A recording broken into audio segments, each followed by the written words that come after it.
So let's just get into it. How do you feel about Zack Snyder? Would Would you like to go first? Kareem? um, great ideas, bad execution. I'll say for me. I don't know if he's taking himself too seriously, as in like trying to make this something that it doesn't need to be, or what. But he hasn't had a great run so far. He's been Just in general? yes. Yeah. Well, let me wait. Actually, let me look up his that. But that's my opinion so far. But yeah, Gotcha. let me Look up what else he did. yeah. Jamel? So I agree with what Kareem said. He's got some good ideas here and there. I think I would love Zack Snyder as a cinematographer for the most part, more than Yes. a director. Yes. He's had some good movies I liked. I think I first saw one of his movies. I think it was Dawn of the Dead. I Really think like I the Was think he's first. he's phoning it in now. yeah, I really like the Watchmen. He did do the Watchmen. Yeah, I think the DC stuff Lord, what happened? is not really his wheelhouse. Like he doesn't understand Superman, and I love Superman, so I'm at odds with him for that. Well, it's like he's in a genre he does not read. Like he's not actually a fan of comics to be doing comic book movies. I think he is a fan of some comics, more cynical comics, like 300 again, another one of his that was He great. did do Yeah, 300. I love that movie ultimately, I just because when that we don't dude see eye came to out on eye, that throne, right? Xerxes. I was weak. The thing is with this movie, I feel like even his eye for action has faded. Why was it all slow motion? That's his Like aesthetic. that's That's literally, him. yeah, that's been But him for but since has it ever 300. been this much? Yeah, Yes, yeah. I mean, I think if you took out all the slow motion from the Justice League movie, it's like 20 minutes shorter. that was the joke I was gonna make, that this would have been 20 minutes shorter if they took out half the slow motion. I They could It's started have not left it watching. slow. because it would go slow motion and then it would go slow motion. I started watching it in fast forward. But the thing is, it's not slow motion of anything in particular. It's just slow motion for the sake of slow motion. It's not slow motion to It's highlight a aesthetic. cool action beat. It's aesthetic. Mm. The movie came up short, so anything without dialogue was subject to slow motion. But I can see why Disney would have heard a pitch from him for Star Wars and said, yeah, no thanks. Because again, Star Wars, like Superman, it's not cynical. Oh, he wanted to do Star And I think that Wars. that's kind of, This from is what I his. understand, that's He what this made a really Star was. Wars script and it got rejected, so he rewrote it into this. Oh, Yeah. Does that make sense now? yes, Yeah. yes, So did you get his filmography? yeah. Anything else to add? He has had some great movies, but I think this one it was like five people doing this movie and five people just throwing in ideas because it was all over the place to me, and I don't know, I don't know. This one it almost felt like kind of like Watchmen a little bit, the way it was done, with just the way it moved from beginning to end. Like a bunch of little mini stories kind of going on, and you're almost expected to just kind of know backstory, even though there was no backstory. This is Who wrote and uh, like Legend of the Guardians? that's him. I know who wrote it. Who wrote it? I don't think he Is wrote that it. an adaptation? I think it is, but let me double Because check. the thought forming in my mind is that maybe stop letting him write anything and just give him a comic book or something that's got a lot of pictures for him to shoot off of, he and needs he'll knock somebody it right the hell out. else. He wasn't a writer on that at all. Not in Not the at all. originals. Yeah. Yeah, that makes sense. I didn't see that movie, but I hear nothing but good things about it. Yeah, it's good. But I actually will always go see something that he's done. I've seen everything he's done. That's why I always go check it out because even with was the Superman movie, was it Man of Steel? Yeah. I actually like Man of Steel. Not the best Superman movie, but I liked it. Yeah, I'm gonna hop It in was now. different. It's complicated. It's complicated. I love Man of Steel. I don't die on the hill because people who know Superman better than me will fight me on it, and I Yeah. don't care. It as a movie, it works for me. The only issue I had was the color palette. But that was like, so what year? That's 2013, right? Right. Yes. Dawn of the Dead was 2004, and then it was Dawn of the Dead 300, and then after 300 is when he, that's when he started getting his ego going, and we got Legends of the Guardians came before Sucker Punch. So I never saw he, Sucker Punch I or okay. Here's the Guardians. thing. So I saw Guardians after the fact. So this isn't in order, but like Dawn of the Dead, I thought it was cool. Everybody thought it was cool, right?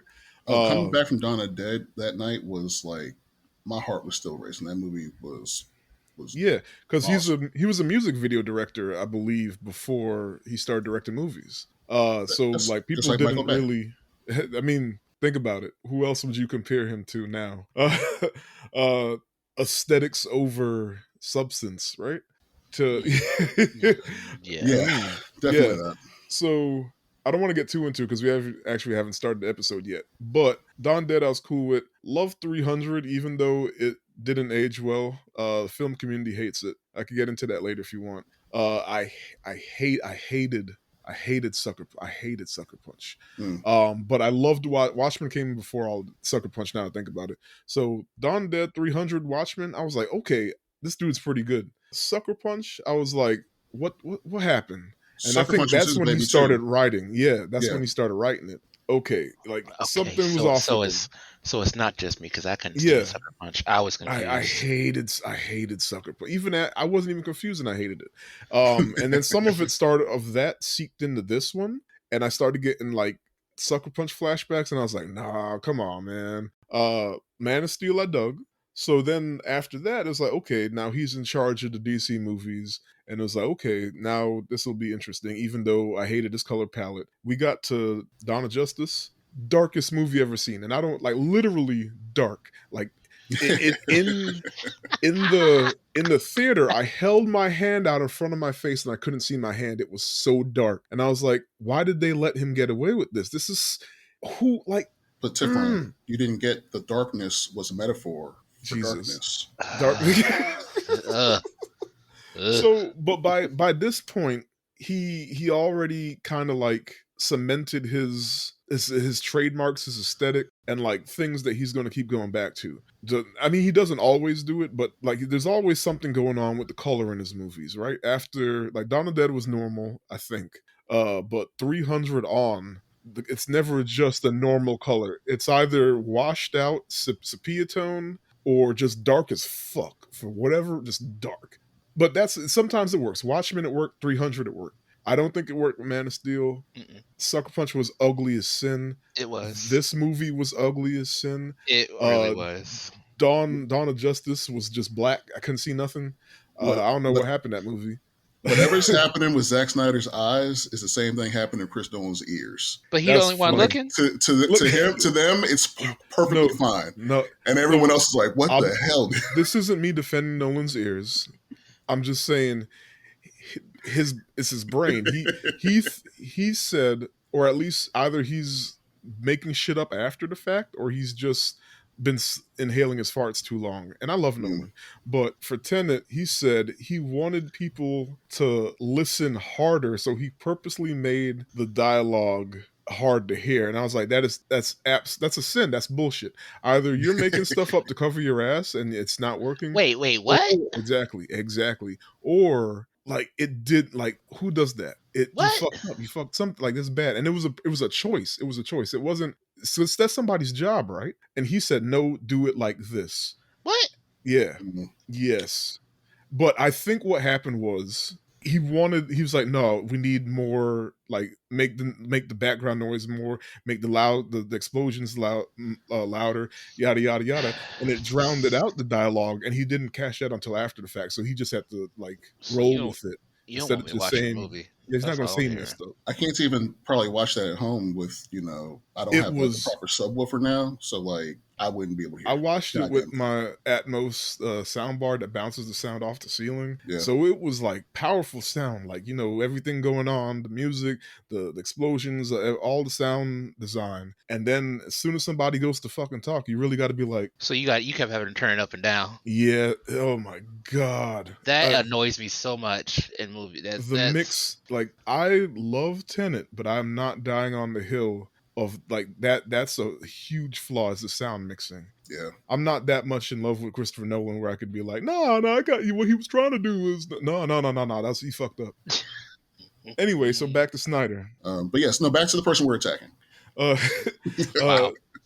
like I said, it's complicated because some of these movies I genuinely love, but I can tell that like sometimes I'm not gonna say he's asleep at the wheel. I think he just breathes in his own farts too much, and it's like, no, this is my aesthetic, and I'm dying on this hill. And you Yeah. got to understand, this is my artistic vision. And here's the thing: I respect him for that, but I don't like it. Like I get having your vision, I get all that stuff. Like I, even though I'm gonna die on this hill. I keep talking about dying on hills. I don't like that. But Mm. You're afraid of Snyder hills. cut is manufactured. It did not exist before they made it, right? And yeah, he probably had footage he stole and he took home before, and like he might have showed some stuff that didn't make it into the movie or got cut, but it wasn't a whole thing like enough for you to call it a cut. Like you just had it Obviously. ready and See, waiting. I feel Nah, like this cheating when they do that whole yeah, they did Snyder. cheat, absolutely cheated. But the thing is, I respected. Even though I got a lot of shit for that, saying that the Snyder cut was fake and all that, even from cinephiles, because what happened was, and I don't wish this on my worst enemy. His daughter passed, right, and Hmm. so a lot of the people who had a lot of critical things to say about him kind of like got soft on it. And I'm not saying because I already don't like when people dogpile on folks, especially because all this is art, and it's subjective anyway. But he was going through a rough time, but then they completely started acting like all of a sudden they weren't shitting on him 2 months ago. And I'm like, what happened here? And they're like, nah, the Snyder Cut's real and you guys just need to accept it. And I was like, if it was real, WB wouldn't have had to put over 100 million into putting out a movie that should technically already existed, right? And then you could see, because it was a couple years after the fact, or three or however many years after the fact, you could see that Superman's smaller, Ben Affleck is an alcoholic, Wonder Woman got a couple more like wrinkles. Like you could see that time has passed and how much of the movie is new.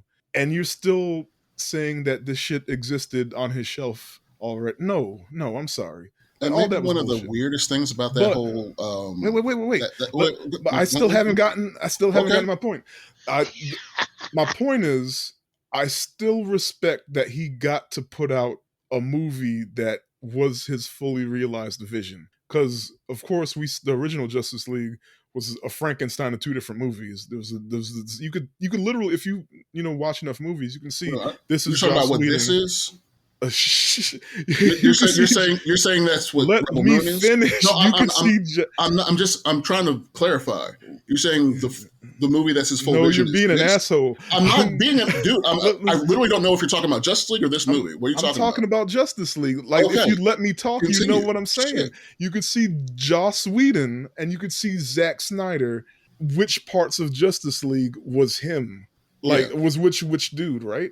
Like, so I respect that he got to put out his movie, even if they cheated and made it after the fact. He still eventually got to put out his movie, and it was cool, but it was still filled with his Zack Snyderisms, for better or for worse. And like now we're here where he put it all in all his isms into this movie, and I think you found more too. he yeah, like so that's why I said it's complicated. There's some stuff that I thought he hit the nail on, and then there's some stuff that I'm like somebody needed to like pull him back in. So hit or miss, Jamel. Oh, okay. Sorry. Yeah. Um, yeah. I still would never call his cut of the Justice League his vision for that movie because he got to react to how people reacted to the first cut. So, like you said, it's cheating. It's an amalgamation still. I mean, but he's still No one you're gets. not. Come on, let me go. No one gets two bites at the apple, right? You make your movie, people react to it, and that's it. It's what got made. He got to make half a movie. Someone else finished it. Then he got to see how people reacted to not only the things Whedon did, but the things he did, and tweak all of it. So again, like you said, it's a cheat. But yeah, like that. Nobody else really gets that. But I'm saying that's not the movie he was going to make off rip. That's the movie that he made. But he still got to make a movie he wanted to make. I mean, yes, it's cheating how it ended up being, because he got the reactions and he got to adjust the adjustment. But Mm. at the end, he got to say, "This is the movie I wanted," or I made this movie. But he like the how he went about it, or how not just him because it's WB and everything, but like you said, he got two bites of the apple. So you can't. We're on the same side, but like what I'm saying is, I would still call that a movie he wanted to make, even if he got like a head start. You know, like it's still his vision. He just happened to have a head start making it. Yeah. His vision for how the Flash runs is fucking stupid, and I hate it. You don't like ice skating? I've always hated whatever he's doing in those movies. Why? Between him and then the actor's not doing this, and like, this is stupid. Can we? This y'all both believe y'all just gonna go with it? This is, oh my god. What have you seen in anything with a running character thought that was okay? Did you try to reinvent running? Is that what he did? He tried to reinvent running. Like at this point, I already like established that he may not always like pull it off. So when I saw how the Flash ran, I was like, "Here's y'all's boy." Like I wasn't claiming him. But anyway, we kind of jumped right into it in the beginning. So let me get this started. We did. On that note, thank you for joining us today. If this is your first time with us, we are the secret group of brown kids. Who are the secret group of brown kids? It's a secret, but you might be able to find us making our own galaxy far, far away because we're going to do it how we want to do it. Like this movie. No matter how bad it might be. It's actually not even that bad. It's funny because without giving away too much, that's kind of how the secret group of brown kids came about. But anyway, my name is Tazilla, your ruthless general host, and on the podcast, I make my friends watch movies with me and talk about their feelings. And on the panel today, a simple farmer, Jamel, and a thief with a spaceship, Kareem. Oh, I gotta be because I'm black. I don't know. Are you? You don't have a webcam. I mean, oh, the farmer. All the characters he described are white. Well, wait. No, I'll wait till we get into it to ask that question. I will wait. I love these little intros. I never know what the fuck to say. I know he doesn't tell us beforehand what he's going to say, and we just react. I am not we just react. well versed enough in improv to always spin it, and that one just caught me. I'm like, I just give my real reaction, just whatever it is, right or wrong. I didn't have a line from the dude or something. It works out. And we're doing Rebel Moon today, if you haven't figured that out. If you're just now tuning in. Zack Snyder's Rebel Moon. When a peaceful settlement on the edge of a distant moon finds itself threatened by armies of a tyrannical ruling force, a mysterious stranger living amongst its villagers becomes their best hope for survival. All right. Oh, that is what the movie's about. Okay. All right. I'm asking what later on what you thought it was about. What did you think the story was? I guess it is. What did Snyder think the story was? I guess it is that. This is just all over the place. You could tell which planets were supposed to be Star Wars, you could tell that that was a Tatooine, that was a Coruscant. Anyway, exclusively on Netflix. Well, not exclusively. It did limited release in theaters a week before, like they usually do with their big movies. So streaming on Netflix now. And why this movie? Because it's new, accessible, and I knew that there would be a lot of discourse around it. So why not? Search engine optimization. Wanted the world to burn today. And actors, starring Sophia Boutella, Digimon Hansu. I know it's Jaimin, but anyway, Ed Skrein, Michael Huisman, I don't know how to say that one. Bae Duna, Ray Fisher, Charlie Hunnam, Anthony Hopkins as Jimmy the robot, Staz Nair, Fra Fee. Now it just sounds like I'm like just making stuff up. Cleopatra Coleman, Carrie Elwes, Jenna Malone, E. Duffy, and Corey Stoll. Okay, so I saw Carrie Elwes' name in the credits last night. Yeah, who was he? Did I miss him entirely? He was the king. He was the king. Yeah, he had the beard on. Okay, I was like, wait, what the fuck? Okay, no, I see it now. Which person? Carrie Elwes, Robin Hood Men in Tights, Dread Pirate Roberts. Okay. Yeah, Princess Bride. Saw that's one the character. Oh yeah, that's the one. Cut his foot off. And yeah, because I didn't catch who Jenna Malone was. She was a spider. Oh yeah, yeah. Yeah. Oh, okay. But writers Zack Snyder for the story, and Mm. him, Kurt Johnstad, and Shay Hatton wrote the screenplay. Do you have anything from those other two? Because I'm not familiar with those names. I'm not familiar either. I didn't look them up. All I right, just knew Zack Snyder was the. we can This is put all the blame on Zach. yeah. Wait, Anthony Hopkins was in this? He's the He's robot. Jimmy the robot. Oh The my god. The thing with 2 seconds on screen? Yeah, It had and he was the narrator. had way more than 2 seconds for no reason. He was got real nostalgic at the river. He fell in poop. So many questions. You So know many what? questions. Had You know so what I much didn't going on catch? to start the movie, and then just doesn't show up for the rest of it. It's so He shows up confusing. at the very end with deer antlers. What? I guess part 2 we'll see his part Oh, of. Never mind. We're getting ahead of ourselves. Yeah, where did deer antlers come? Also, did I miss? I watched this movie twice, and I missed both sorry. times why his name is Jimmy. They never Because said. he's really the most human of them all. All right, because when he comes out, he's like, "My name is NC 1972 or whatever." See, and that was the most forced humanity piece on a character. The general, or not general, did Private Eris name him Jimmy? Missed it. Did I miss that? Like he's like, No, I'll just call you Jimmy. I don't know, but he's credited as Jimmy. Mm. So, budget $90 million. Good God. I get it. Because if this was I don't want to insult Netflix, but I'm insulting Netflix because I hate the Netflix camera. If this was a real movie or like a Warner Brothers or whatever, it would have been like a 200. Like wasn't Flash 200 million? So I can just hate see Netflix that. in general. I can see how they skimped on the budget, and I'll get to that. Oh yeah, Yeah. There's some noticeable CG. Oh, and you know one thing that should have annoyed me about this movie that didn't? What? The no ammo reloading. Hey, I'm proud of you. That's Why? growth. Because Yeah. space guns. I'm just about to say space guns. You don't even know the Yes. rules. I don't even question space guns. They just space guns. They're shooting some weird plasma stuff. That was actually Some weird gummy plasma goopy bullet thing like yeah. that When they hit, it's like a little bit of lava or something. I don't know what sometimes that it is. went through the person, sometimes it was a lava splash. Yeah. I thought it just heated up whatever, like, so it was that hot. So if it hit Maybe. metal, it melted the metal. That's why it was goopy.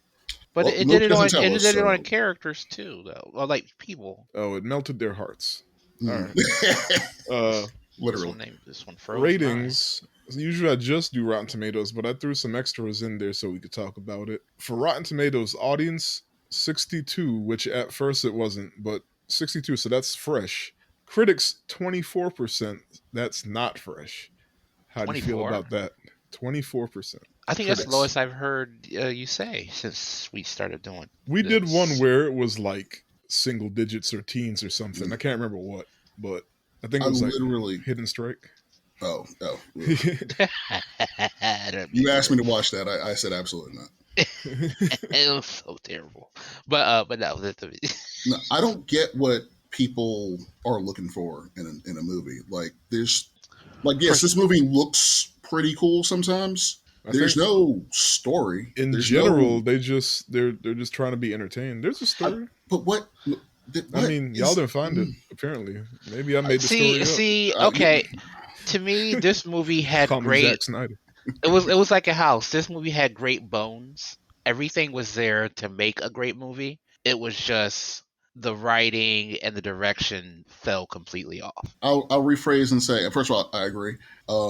There's no satisfying story. Like, no, it's definitely giving you plot. There, It doesn't go anywhere. It's There was- bridges to nowhere. It's a quarter of a story, apparently, because Almost. there's going to be 4 parts. This is part 1, A Child of Fire. there was So, no part 1. emotional attachment to any of these characters. I could barely call them characters. They're just oh my. Well-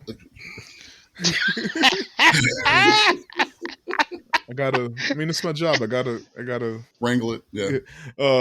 so that's the tomatoes. Also through an IMDb 5.7 out of 10. Letterbox 2.1 out of 5. So There it is. 4.2 Dang, out of Letterboxd. 10. Now IMDb is definitely more general, and Letterbox is like film community. So just The keeping your snobs. perspective. Would you believe me if I told you my current letterbox score for this is higher than that? Yeah, because mine is too. I mean, but But believe in you specifically? Yes. I think so. I think you Uh, still like you got through the movie and you're not like wanting to kill me. Like Here's I the thing. think No, because part of how I rated it is that I didn't feel angry watching this movie or upset or anything. The thing that's is, growth. I didn't feel anything.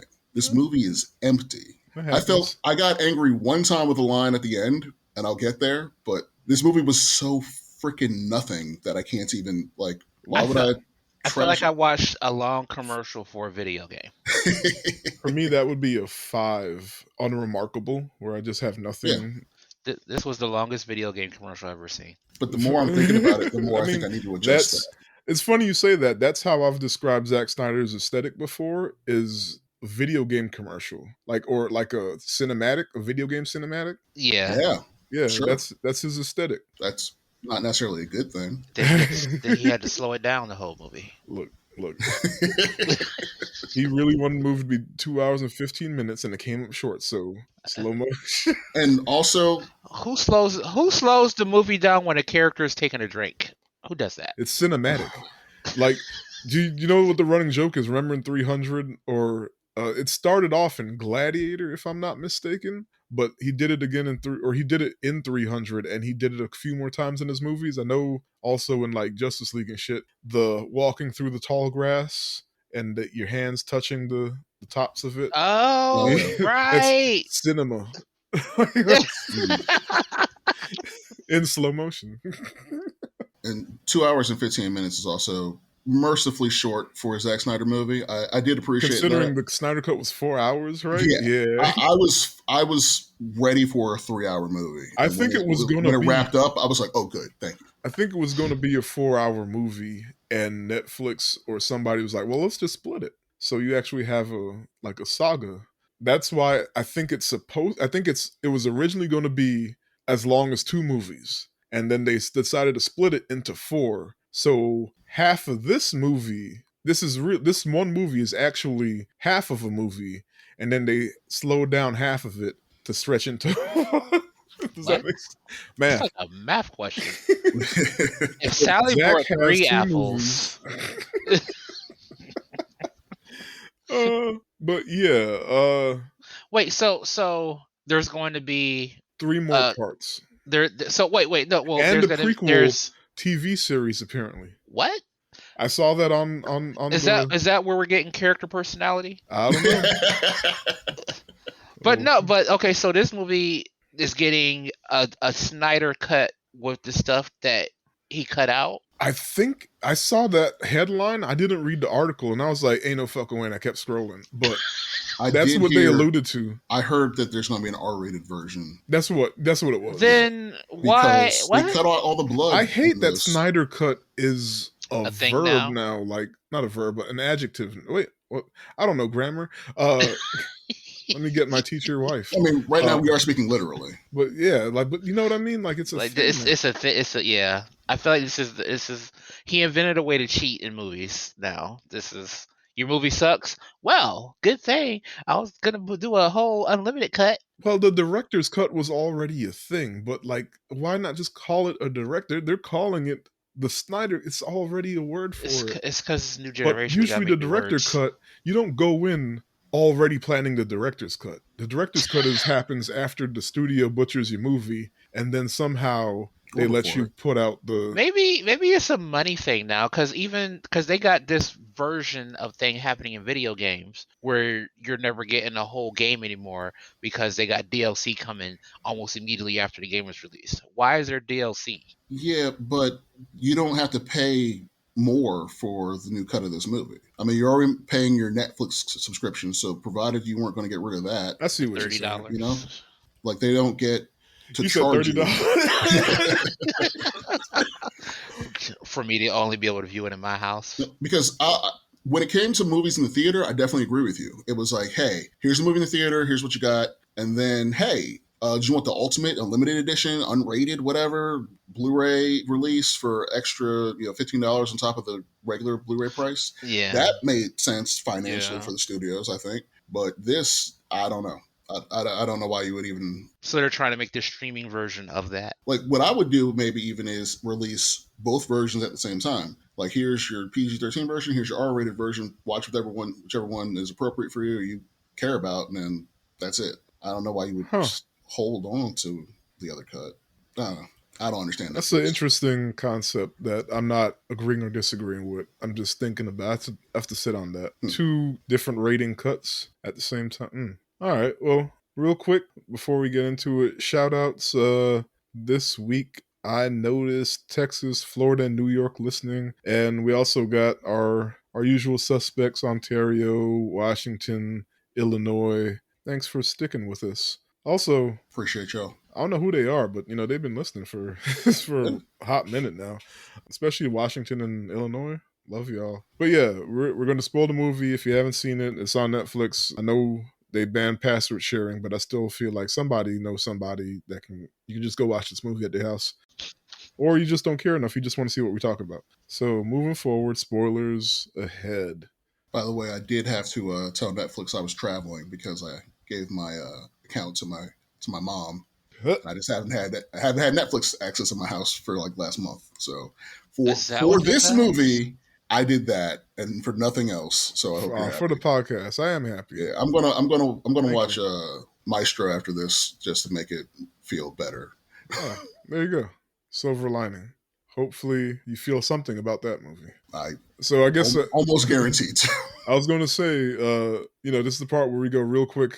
How do we feel about it? But we already know you don't feel about it, and Kareem, very vaguely. That's enough. That's say less. I'll say I didn't hate it, and I didn't love it. So you didn't feel either. I still felt. I still have things to say. I have things I don't like, things I was cool with, things I absolutely hated. And when it's all said and done, I will watch the next part. So he got me, I guess. See, and I'm only gonna watch the next part because I'm a completionist. I mean, I hate that. I am too, but I feel like even without me being a completionist, I still I'm curious where it goes. Just enough. So it feels like it's going to go exactly where I think it's going to go. There are no surprises. There's no texture to this. This is bare bones, and barely even that. I mean, you're probably not wrong. Maybe he'll learn to write between then and Look, now. and he's such an established director, and I feel like once you reach a certain level, people don't try to pull you back in. The like Lucas Kanye, you said Lucas, George Lucas. After the first couple of Star, like he directs the first one because he basically does it for free. He doesn't direct the next two because once they saw what a moneymaker it was, they're like, okay, we're going to put this into surer hands. And then for the prequels, it was like, well, of course we're just going to give the keys to Lucas. He can do no wrong, forgetting that he can do wrong. And then they became the freaking prequels. So I love the prequels. I don't have a problem with George Lucas. You were I know 10 years old when they came out. You have I nostalgia goggles, sir. watched them grown. Nostalgia goggles. You could kiss both sides of my ass. I love them as an adult. They're not nostalgia goggles. They're flawed movies that I still love. That's the problem. People don't know how to judge things nuancely. Nuancely, that's not a word. But some of those flaws might have been fixed had he had more pushback. That's my point. Yeah. And I agree. And because he can't write dialogue for shit. Oh my God. But I love his ideas. He can't write dialogue for shit. And I think we see that here with Snyder. Because the dialogue was so stale in this movie that it had me questioning actors. And we'll get to it. So, film starts out with a spaceship coming through a vagina-shaped wormhole. Thank you for saying it yourself. Okay. Look, that's the first thing I thought. I was like, well, that's a vagina. A very phallic ship coming through an obvious vagina. He's a child. He's a child. He's a 40-something-year-old libertarian child. Like, you can't tell. Look, man. Kareem, did you catch that too? I did. I'm just gonna sit here. You have to be Stevie Wonder not to catch that. Stevie Wonder would have caught that. I head tilted so hard. It was, like, what? The movie starts with the dick coming through a vagina. Like I think that's why the critic score is so low. I think they saw that and checked out immediately. They Wait, were like, "Oh fuck this." what am I watching? What am I? What That's movie is they this? checked out 5 minutes, not 5 minutes. They checked out 5 seconds into the movie. Like that's the opening shot. It's like studio bump, vagina, dick passing through.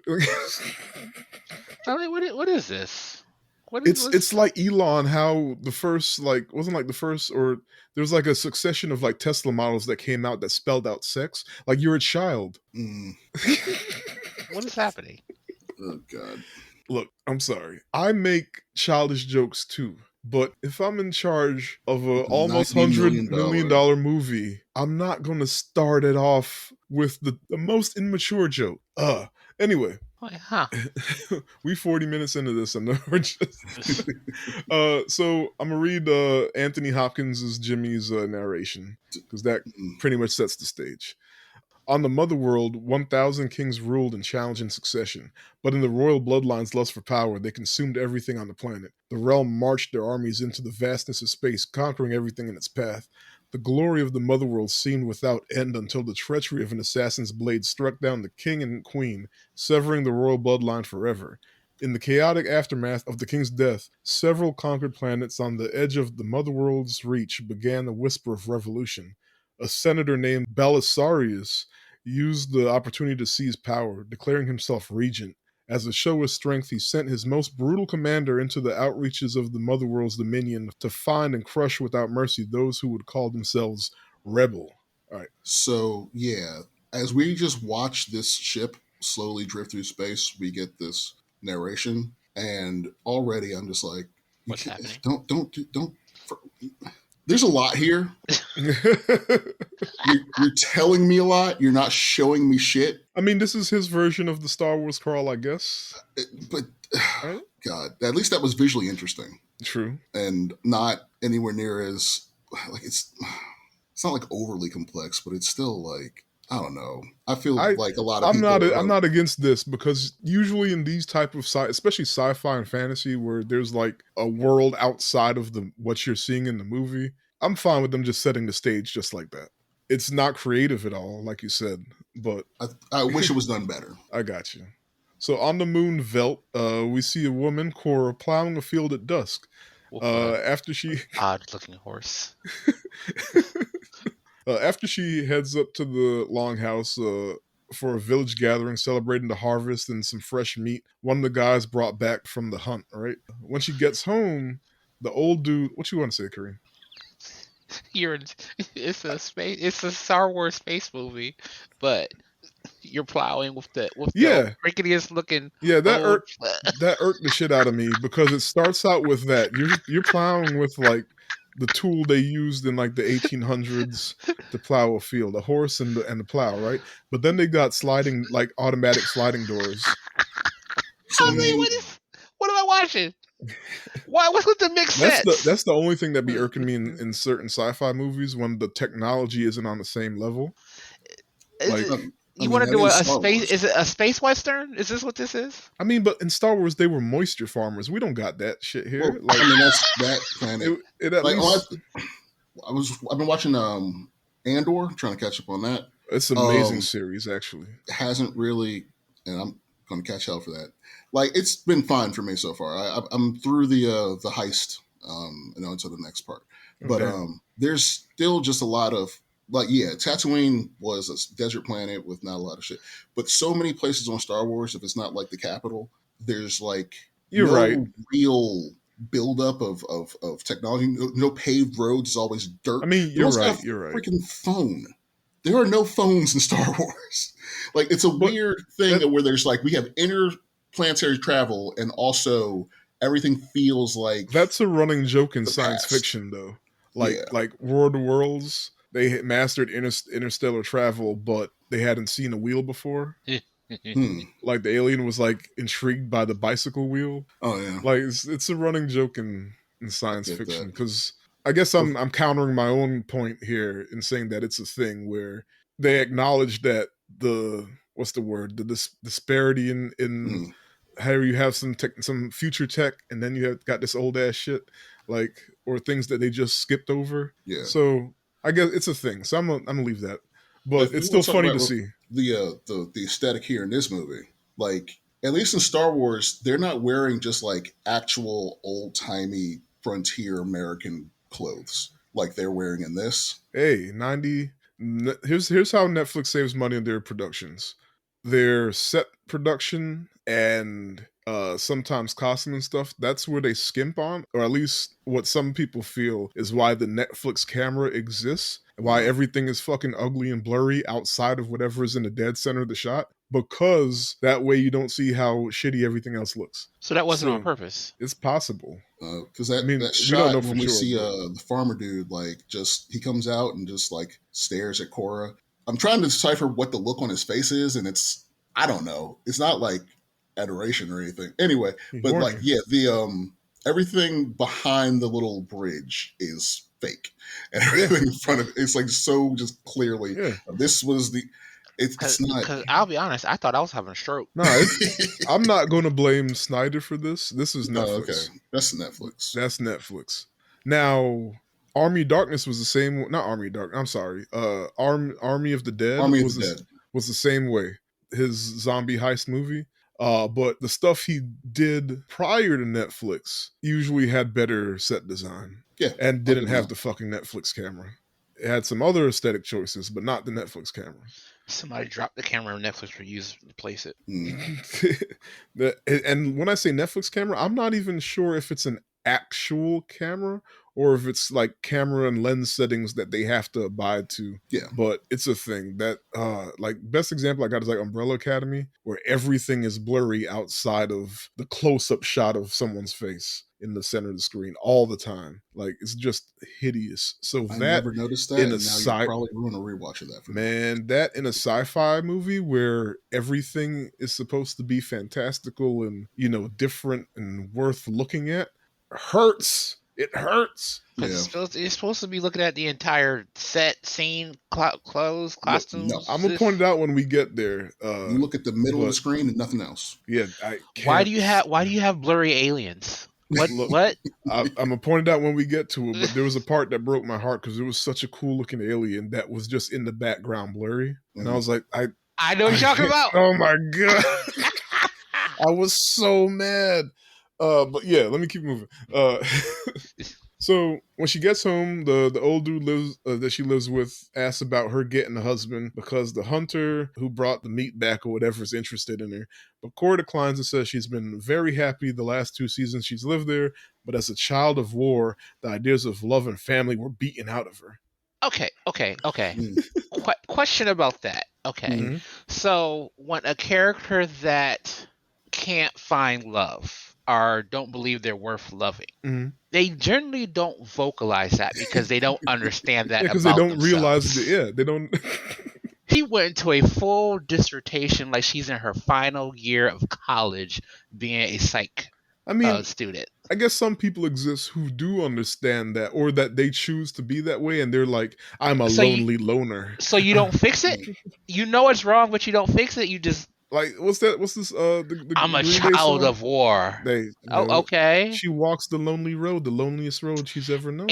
and this was a me thing, but before this whole part, I honestly thought she was a character that just had amnesia. She didn't know who she was. That probably would have been better. I really No, thought no, this because was. then she wouldn't have the motivation. No, she needed to Well, know her no. backstory. The motivation would have been Yeah. them killing off the village. The head villager dude, And then and she'd be and then surprised when she was like, "Where did I like learn these gun skills something from?" triggered or something. Oh, I got you. I got you. It came That back. would because that would also answer We're the just question rewriting of this man why movie. of why the military dude, when he spotted her in the crowd, he gave that weird look. Mhm. That like I thought she was dead. Thought you were dead. You like somebody, maybe some battle. She supposedly died, but she got amnesia. Actually, villager saved her, nursed her back to health. So she felt like she had to repay him by staying in the village to help take care of him. Then All right. I'm just saying. I got no problem with her like having her memory knowing who she is. I have a problem with them not really doing anything.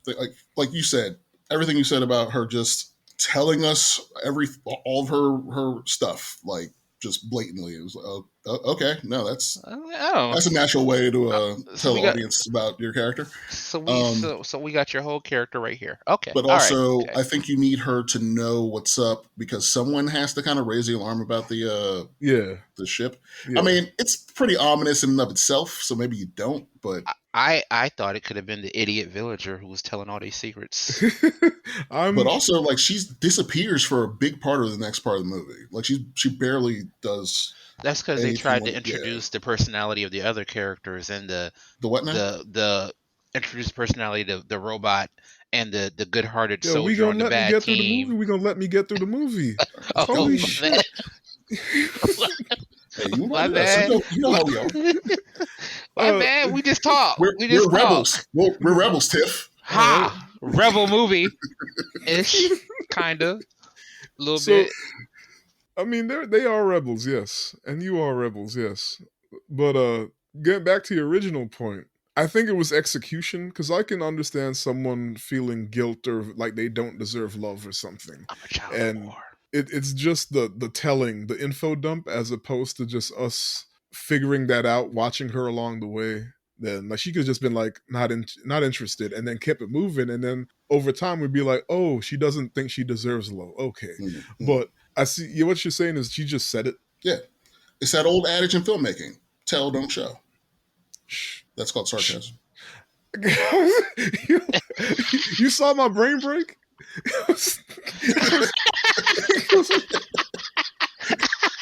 Am I wrong? Hold on. You broke Look. Tifron for 3 seconds. I think you really actually buffered on the screen for a second. Anyway, I so thought the the next camera morning, froze. the next morning, Cora goes out to plant seeds. She sees the massive warship arriving above them, and like she rushes to sound the alarm. And like the villagers gather and they deliberate on how they should move forward. And like the harvest master Gunner wants them to do business with them and sell their surplus grain. The town leader, that's Corey Stoll, he Who's points out that the excellent year in Billions. before, I always confuse Billions and Succession, but I also really like him in Lucky Number 11. It was pretty much the you same took it thing. way back. I know. Uh, Yeah. but he points out the year before that Gunner sold their surplus to the rebels that were fighting against the Mother World, and they better not let these dudes find out, otherwise they're all going to be in some shit. I just want to say real quick, I love how she goes and she's like furiously hitting the bell, the alarm. And then they just walk up like, "Man, what you No doing?" one reacts at all. They all just still staring at the ship. No one runs. No one does a damn thing. Like It's the like, what is village, this thing for? the village father walks up like he's like she's annoying him. Like, what It's you like she does doing? this every Tuesday. Nobody rings this alarm. Stop. It's this like, is here for show. why are you doing this? Stop. What is, woman? Like that We let bell's you in, not for ringing. we let you in this village because you needed a place and you messing up. It's so funny. I'm glad all y'all saw that too. Then Cora insists that none of that matters because they'll take everything from them, the folks in the ship. So Admiral Atticus Noble, this is Ed Skrein, who, side note, These like names. he always plays a bad guy. I think it's just like, with the face, like he just looks like a bad guy. Like, I'll say, have you seen this man's face? yeah, he's like Chris Brown. Like he just got like strong crackhead evil energy.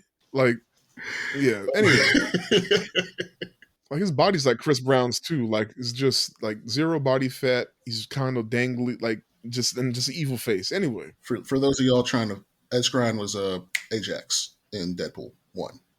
Just giving you that. One of the bad guys in Alita. Oh yeah, I forgot he was that too. Yeah.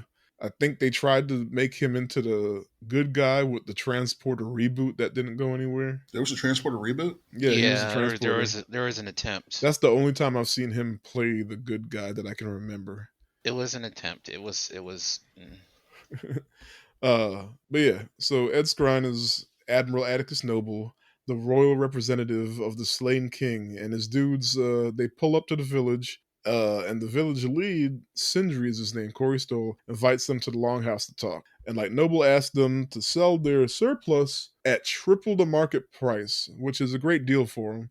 But Sindri declines and says that they don't have much to offer. But when Noble asks for the Harvest Master, which is Gunner, he tries to spin it like they do have a little bit of grain to sell. Oh, this is the dumbest part I've ever seen in my Yeah, life. so like even Noble, he says it. He was like, a rift. and Noble gets the sense that like he's being lied to, and then he kills Sindri and his With a wife. stick. Just Yeah, the he most it's not a stick, telegraphed. a It's a pimp fucking. cane.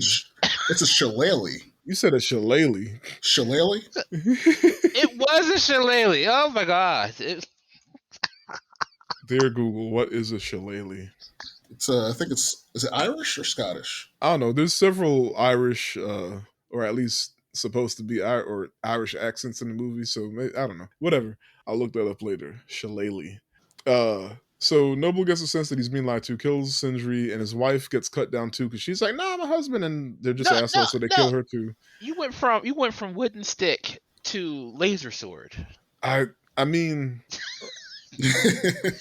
horses and automatic doors, man. This is like, And there is never explanation for the three creepy priests. Were they the three wise men? we don't need the priest. Maybe they're just his envoy. They were on camera so much. They just his squad. Look, you don't need to know every member of the goon squad. They just his goons. When you they carry okay. his things. I believe it low. I believe it low. One of them's carrying the Bible, but I'm leaving it low. You said one of them carrying the Bible. Look, he needs his spiritual. Like they got him just in case. If he got one carry his pimp cane, one carry his Bible. The shillelagh. I'm sorry. But that hit with the shillelagh though did make me laugh because the whole crowd went, "Ooh, god damn!" His head almost spanned backwards. Look, and then the wife's delayed reaction because she didn't scream at the first hit or the 8 next hey man, hits. I ain't never had my husband knocked across the face with a shillelagh. I might pause for a minute, try to figure out if it's a shillelagh or a pimp cane. So Noble tells him that he'll be back in 10 weeks for the grain and leaves a small group of soldiers behind to stay with the village, right? So we see that the soldiers are mostly pieces of shit. There's one private heiress who doesn't seem to be a dick like the rest of them, and the robot they brought out to help lift the Also equipment. not explained. Why Eris isn't an asshole? Yes. Why everybody else is? Because they evil. I mean, he's a private. He hasn't been broken. Yeah, he's yet. new. He's new. Yeah. Oh yeah, you've been in the military. I didn't. Well, I mean, we're not evil like that.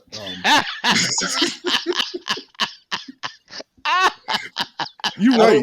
Not every. I don't need an explanation for the private, but we get plenty of explanation for the fucking robot. Like we get another like long soliloquy about what the fuck he is and why. That's because Jimmy the robot long-winded. We are not sponsored. Not from Jimmy, from the asshole soldier. There's one soldier who's especially dickish. His name is Marcus. Trying so hard to be that. Like he gives this whole thing.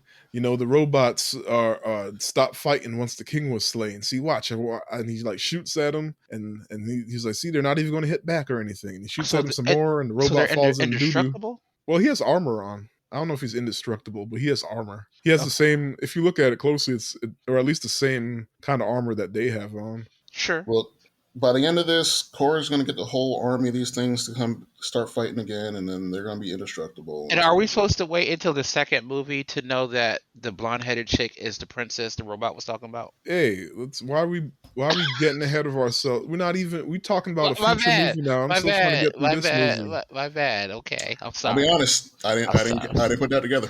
I'm sorry. The robot did though. He quickly and he blushed. Yeah, he did blush. The robot can blush. That's funny. Because I honestly, know what? I'm gonna wait until you get to that part. I'm not gonna jump ahead. I'm gonna wait. You sure? Yes. Okay. So, but one of the soldiers starts messing with the robot, and he says it no longer fights back after the king was slain. Like I said, see, this is why now I got to find where. It ends up falling in doo-doo and has to go wash off by the river. I'm mad you saw the horse shit. And I'm like, that horse just shat. Why did the horse shit? Oh, that's why the horse shat. So the robot could fall into it 2 seconds later. So at the river, the robot's joined by Sam, a girl that was like giving out water. And she's nice to him. And the robot tells her the story of the slain king and his daughter who was supposed to usher in a new age of peace and compassion. And apparently the robots like pledged their allegiance, but not just to the king, but also to I thought to that family line. Maybe maybe that's what it was. Because it was her coronation when they were slain. Yeah. So that's what. Yeah. So she would have been the new king anyway. And the royal bloodline was severed forever. Yeah. They just gave up and been turned into slaves. So because the bloodline was Indestructible severed, slaves. they don't fight anymore. So now they just lift stuff, I guess. Uh, Until Shut up. he uh, and the robot says that Sam reminds him of her. Or it. I don't know. I know it's gender. The rest of the villagers decide to keep farming and give Noble what he wants and hope that they'll be left with enough grain. And Cora says, bump that. And she packs her shit and she goes to leave. But Cora hears the nasty ass soldiers dragging Sam into their quarters.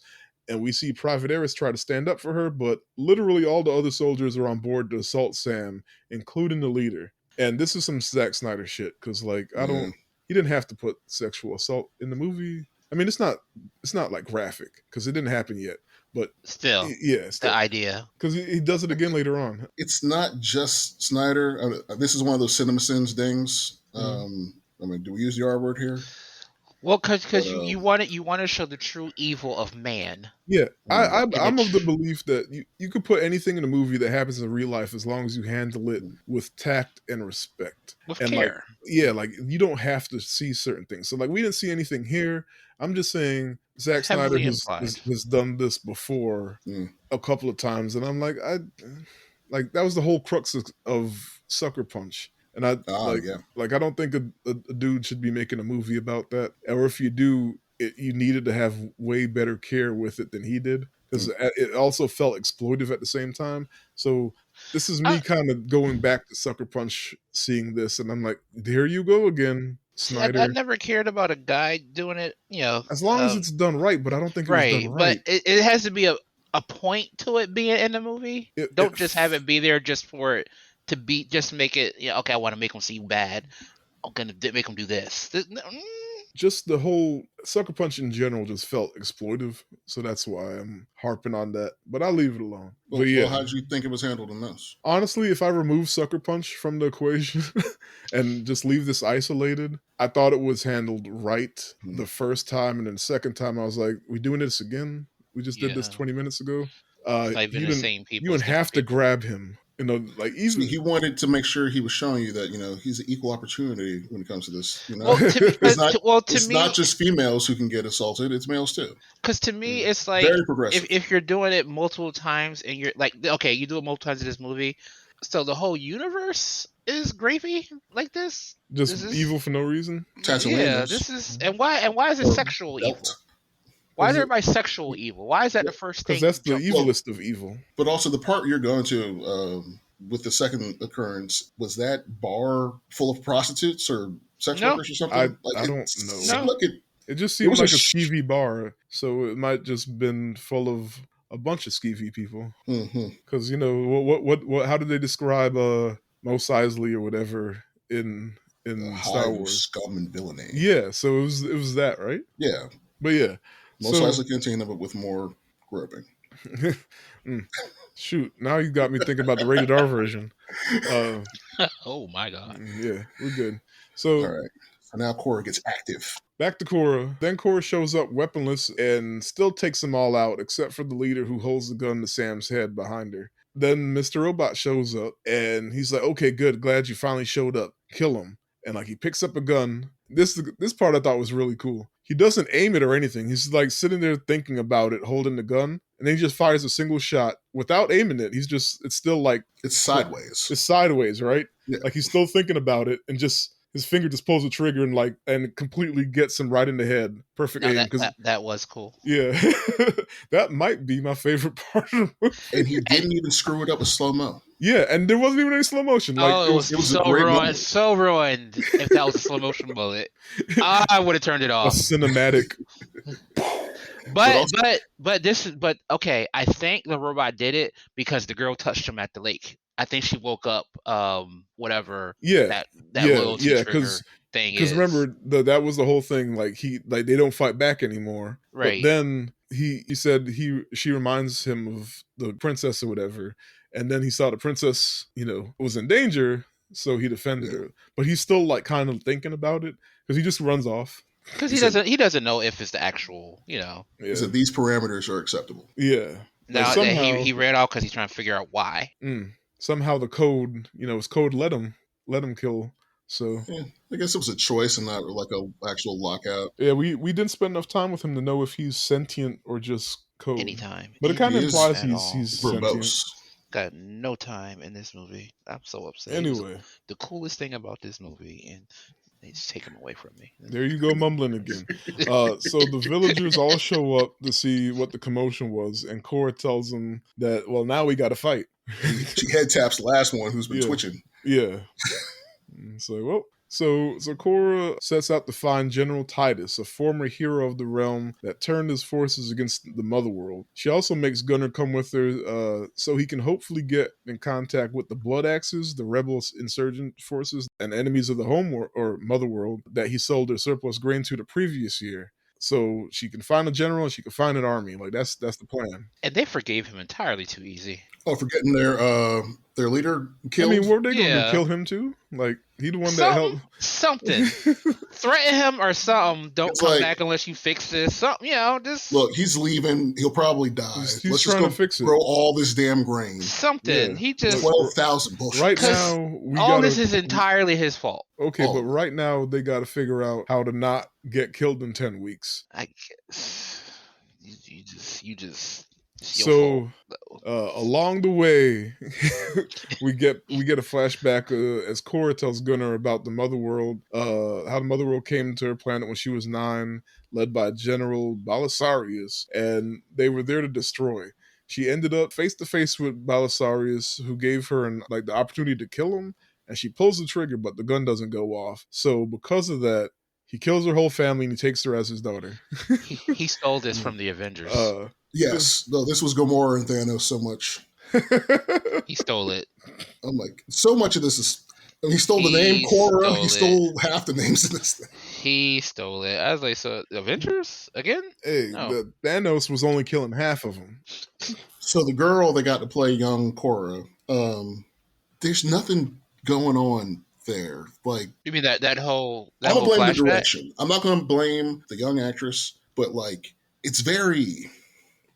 You talking about the whole flashback or just her as an actor? I'm saying that the performance we got from little Gamora, whose face is covered in makeup, is a lot more dynamic than the one of this little girl who has literally nothing on her face. So this is somebody's You know? daughter that got a little chance. I mean, she looks enough like Sophia Botella, but like this whole scene like plays out, and I don't know, when he picks her up and like takes her away, it's like she's still just like kind of stone faced. It's like you're not gonna be like anguished or like upset. Like she just is like, okay, I guess So I'm. what you're saying, like the rest of this movie, she got bad direction. Yes, I said that. Yeah. That's okay. Yeah, I'm blaming the director. I'm not going to blame the young actress. I'm blaming you, Zach. You should have directed her better.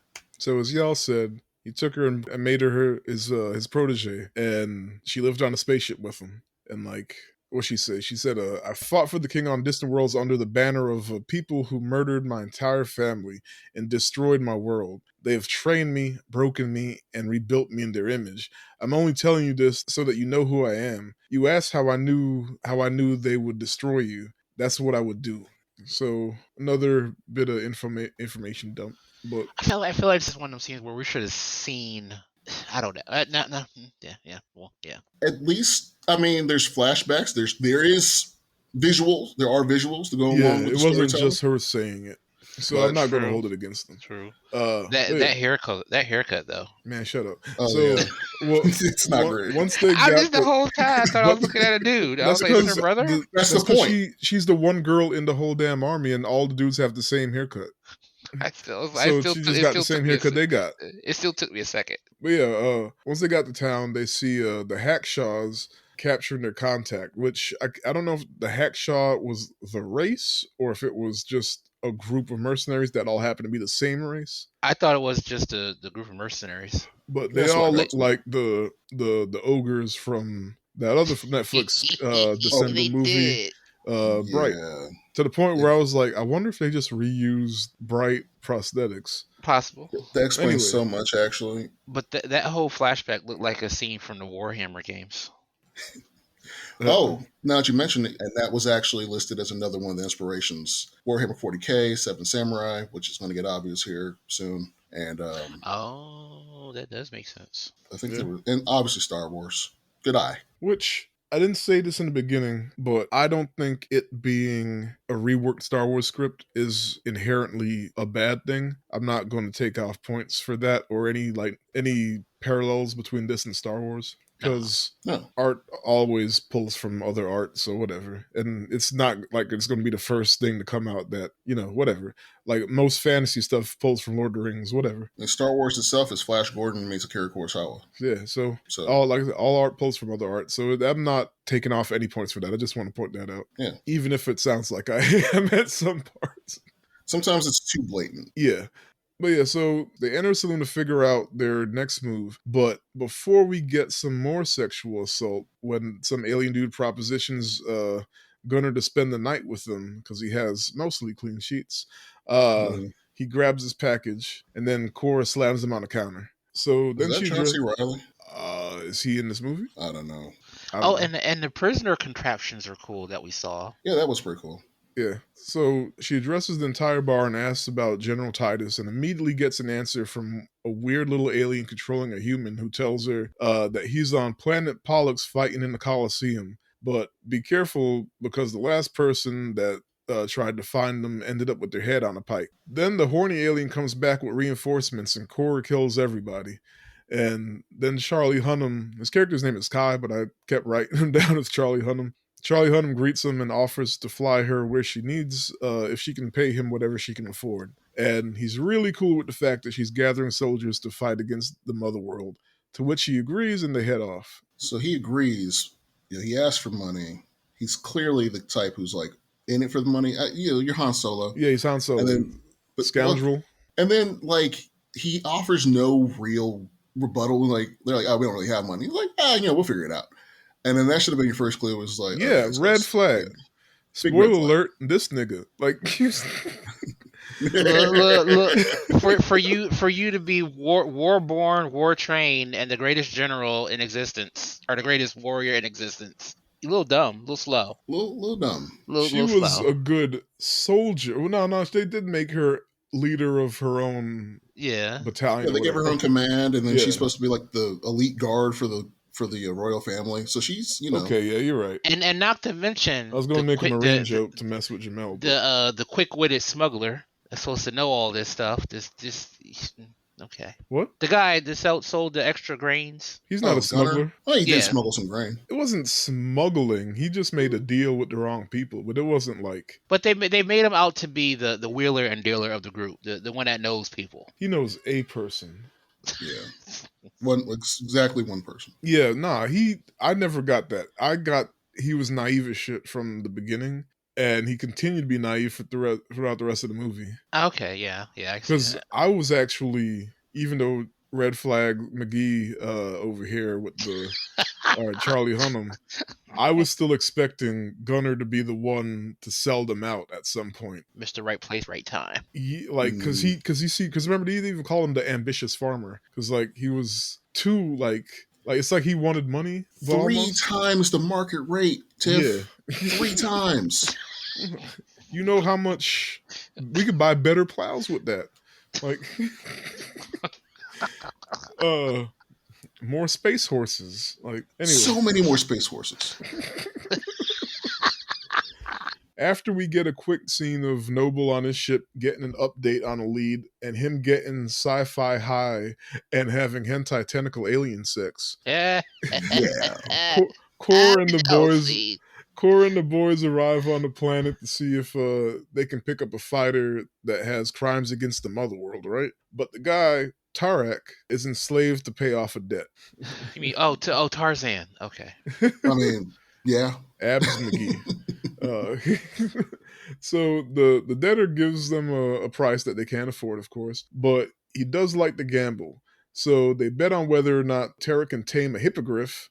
I don't know if it's a hippogriff because doesn't it? You know what I mean? Okay. A hippogriff has two of its legs are hooved, but all of these had claws. I think it's just a griffin. Okay, and this is my question. Why?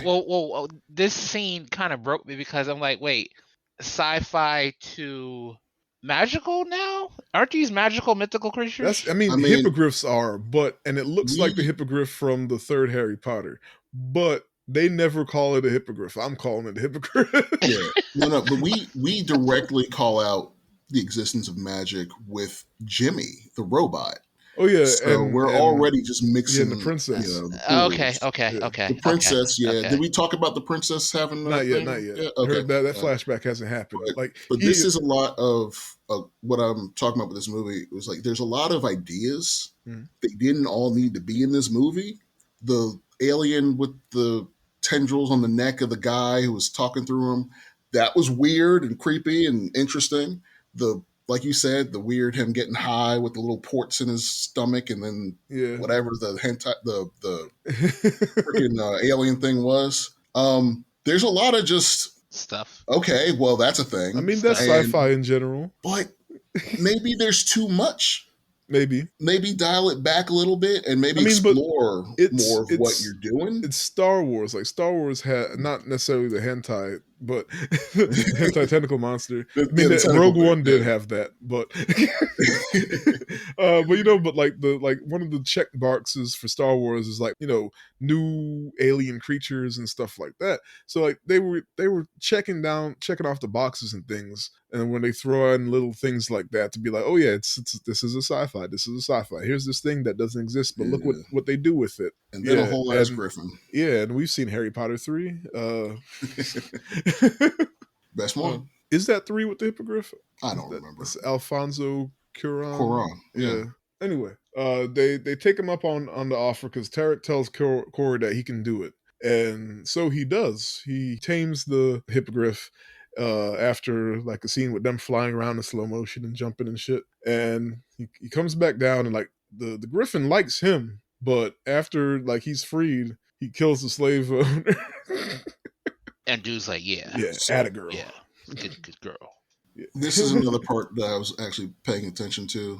I'm proud of you. I was paying attention to all the movie, but like, okay, so he gets in there and he like, horse whisperer gets in there and like he's speaking another language to the griffin and like they make a connection and he's able to climb on. And then he immediately pisses the thing off by muzzling it. And I was just like, but you were already on it. Like you could have wrapped that like in his defense. That's how you do a horse, though. But it's not a horse. I mean, anyway, but that and then so then that's what pisses it off, and then they go on their whole little flight thing where it tries to kill him, and then after that, it's cool with him, and that's where I was like, but when did it turn the corner? So next they arrive on a planet that definitely would have been Coruscant if this was still Star Wars, right? Now they're trying to get a woman known as Nemesis to join the gang, and they're following her as she goes to retrieve a girl from a giant spider woman that took her as revenge for losing her children.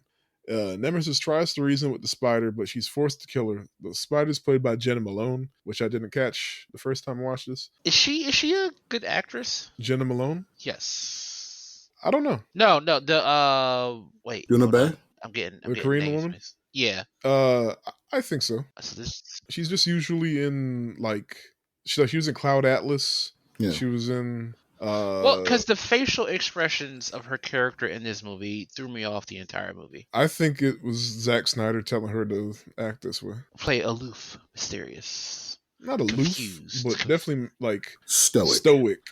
That's the stoic look. Yeah, no emotions. I don't have much to say. Yeah, not much emotion. Yes. All right. Okay. Stoicism is pretty popular amongst the group here. Everyone kind of plays it close to the chest. Yeah, especially with her being or would have been a Jedi. Like it makes sense. Okay. She would have been Jedis a Jedi. were supposed to be detached from emotions. Yeah. Yeah. All right. Okay. All right. Also, we find out that like her thing is Mother World like is responsible for killing her children, and she went off and killed a whole bunch of their dudes. So like that's what earned her reputation. Okay. So maybe after losing her babies, she just yeah. What I loved about the fight with the spider, it was pretty cool fight. Yeah. It's good action beat. Cora's standing right there with a gun the whole time. Well, they were letting her do her thing. She told them to stand back. To be fair, she told them. The fucking spider lady. I mean, look, if this alleged great warrior or whatever tells me stand back, I got this. Everyone stood back and they got it. Well, she didn't want to kill the Spider Woman. Yeah, she didn't want to kill her. In fact, I think the spider wanted to die. Really? because of all Yeah, its babies being dead. yeah, like I think she wanted to die, and like that's why she Mm. went ahead and took the kid, but she wasn't going to. She could have just killed the kid, right? She held the kid until they came to get her back, then fought Nemesis. And if you really watch how they were fighting, like she kind of let her like she kind of let her get her, Mm. and just the way she was talking and looking at her, like I think she wanted to die. So it was still a cool fight, but that's the sense I got. And it was kind of neat because like here's this not really throwaway character, but not an integral character to the story. She's just a device, to see what Nemesis can do, right? Yeah. But that was almost one of the most interesting characters in this whole movie. That's not Okay, saying a ton, but yeah. I'll give you that. Yeah, I mean, I guess I'm insulting the rest of them, but yeah, like that in terms of like character depth, Yes, that this Spider Woman Spider has more Woman, depth than most of the cast in this movie because that's how well written it is. Y'all not wrong uh, at all. I will say I do like Nemesis's non lightsabers. If Mm. like I don't know the actual word for it, but she uses those swords that they use in Japan to like carve the tuna for like you ever watch anything where they show you the fish auction or whatever, Yeah. and like the giant tuna that they bring in for sushi and whatnot, like they Yeah. have these giant like knives that they use to cut up the tuna with. That's what she has, and like they're not like laser swords, they're just giant pieces of metal in that shape, and then like her robot hands or something heats them up, and like they start to glow. That's kind of neat. So wait, was that not the same technology for the laser sword that the bad guy kills the wife with earlier? Yeah, but she they that happened so fast that I didn't catch that on either Okay, watch. because like So it maybe might just be. heating up sword thing is a thing, and I don't know. Except that one it was a different color. Yeah, it But was blue yeah, versus red because good guys and bad guys.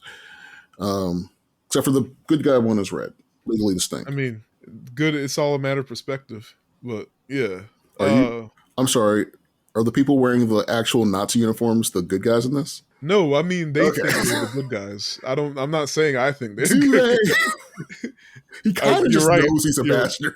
You're right. They are all evil, and they know they're evil. Like you can't be like, yeah, I'm the good guy, and it's like, all right, time to assault these girls. Like, nah, I'm gonna take all of your grain. Why? Because I want because to. yeah, because I want to, because I Because I want want it everything. all. That's Yeah. sustainable. Yeah. I said, oh, so okay, this is not for a war effort. You just want it. Okay. Yeah, All they're right. just All right. assholes to be Okay. Well, assholes, and like that's kind of what she said. Because they didn't. They said in the Jimmy said in the beginning, it was for resources. hmm. But then she says that they don't even be taking stuff half the time. They just show up and fuck shit up. And let me be clear. Which Go I ahead. was just gonna say, which from a business standpoint is still strategic. Taking out your competition or possible competition. But still, from an empire standpoint, yeah, that's evil. Yeah. I was like, I'm not taking points off for the villains here being unambiguously mustache twirling evil. That's the level movie this is. I'm On fine board. with that. Yeah. Yeah. No nuanced bad guys need to be here.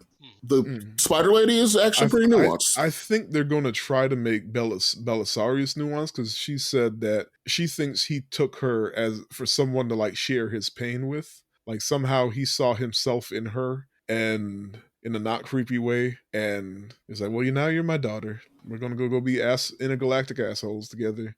Come along." So is Which he the was fire? What? Nothing. Child of fire. Oh, Sorry. boo, Boo. boo you and boo Zack Snyder. boo this Uh, man. get I off the deserve it. stage. I fully deserve that. Said what? What marijuana? uh, but yeah, so when they take off, we get another flashback where Coratel's gonna. Oh, I skipped the part. Nemesis just goes with them. It was just all right, cool. Yeah, she does. Yeah. Not even a Like question. they don't have to convince her or anything. She even warns them. She was like, she says something about like careful how you go about revenge or whatever. And she's just with them after she killed the spider. Yep. Y'all sure y'all want to do this? All right. Okay. Anyway, Alright. so on the ship, Cora tells Gunnar about how she was assigned to guard the princess and how she saw that the princess had healing powers, and the king saw that their bond as a sign things should change for the Imperium, and they should start being nice to people. Is that right? Something like that. Yeah, something like Cora says it like she's not sure. that. Like what we see is like unambiguously there's a She dead brought bird she brought that a she bird brings back to life. There's a halo of light. It's like pretty obvious. Cora, who's looking at this happen, apparently is like, I saw some things I couldn't understand, couldn't explain. The So way she words it is as if it's happened multiple times. Mm-hmm. The way I took it was because she can't explain it, she just kind of shrugged, like, I don't know. Sure. Like, don't try to ask me, don't try to get me to explain it. but As she does opposed to, fall short of saying like, oh no, she had healing powers. yeah, she doesn't actually say that. She just says she's seen her do some stuff. I can do stuff. Mm. Don't ask why. I mean, but it wasn't her. I wouldn't know what to say either, so I'm not going to take points off of this either. Zack Snyder stole that shit from Goku. From the Cooler movie. He takes the bird and heals. Anyway. So then they arrive on the gladiator planet Pollux, where once again someone tells them exactly where this fugitive is, exactly where the alien had said from before, right? Sitting in front of the gates of the Colosseum. Nobody And moves. he knew this on a whole different planet.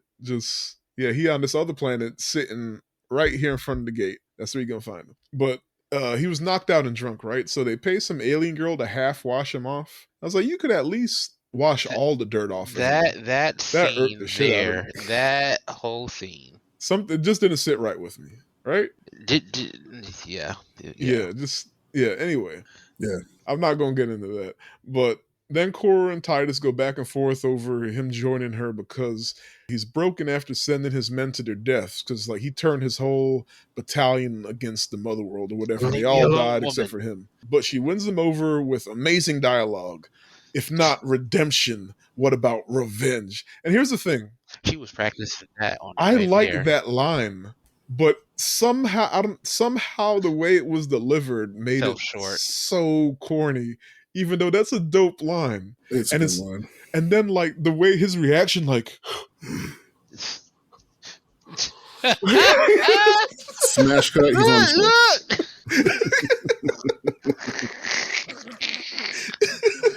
By the way, did y'all catch that Jamon Hansu actually is like second build in this movie? Yeah, above Charlie Hunnam at that.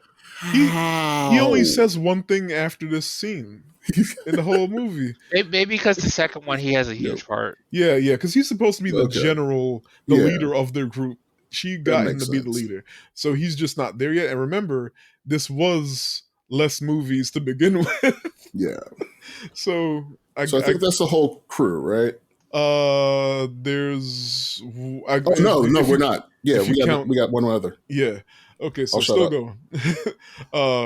Then we get a quick scene on the bad guy ship with Noble meeting the Blood Axe contact, where we saw him get captured earlier with the little robot jank, and he tells him about the Blood Axes and they're being protected by King Leviticus in exchange. Is it Leviticus? Levitica? I think I messed that up. Anyway, I think Levitica. Leviticus would just be a little too on the nose. Too much. King Levitica in exchange for his freedom. But Noble severs his spine to paralyze him and then send him off to have his brain examined for more information. Pretty fucked up. Yeah. He was like, you are free. Now, that was the most intricate gun to do a headshot. I was like, oh, what? What? You gotta do all of that? Oh, that's okay. You got to whip a nene to just to sever the spine.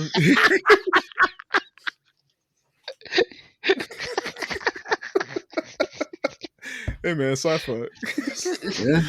So the gang arrives on Leviticus, or not on Leviticus. The king's name is Leviticus. Whatever. The gang arrives on Leviticus's planet.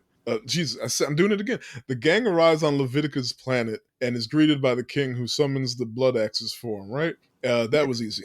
The insurgent squad pulls up, and Devra and her brother, who leads them, they pull up, and they say that they ain't trying to buy any more grain, so get out their faces, right? And Cora tells them, a Motherworld dreadnought, the King's Gaze, came to their planet because of their revolution, because that's why they're out there in the first place, is because they're looking for the Blood Axes.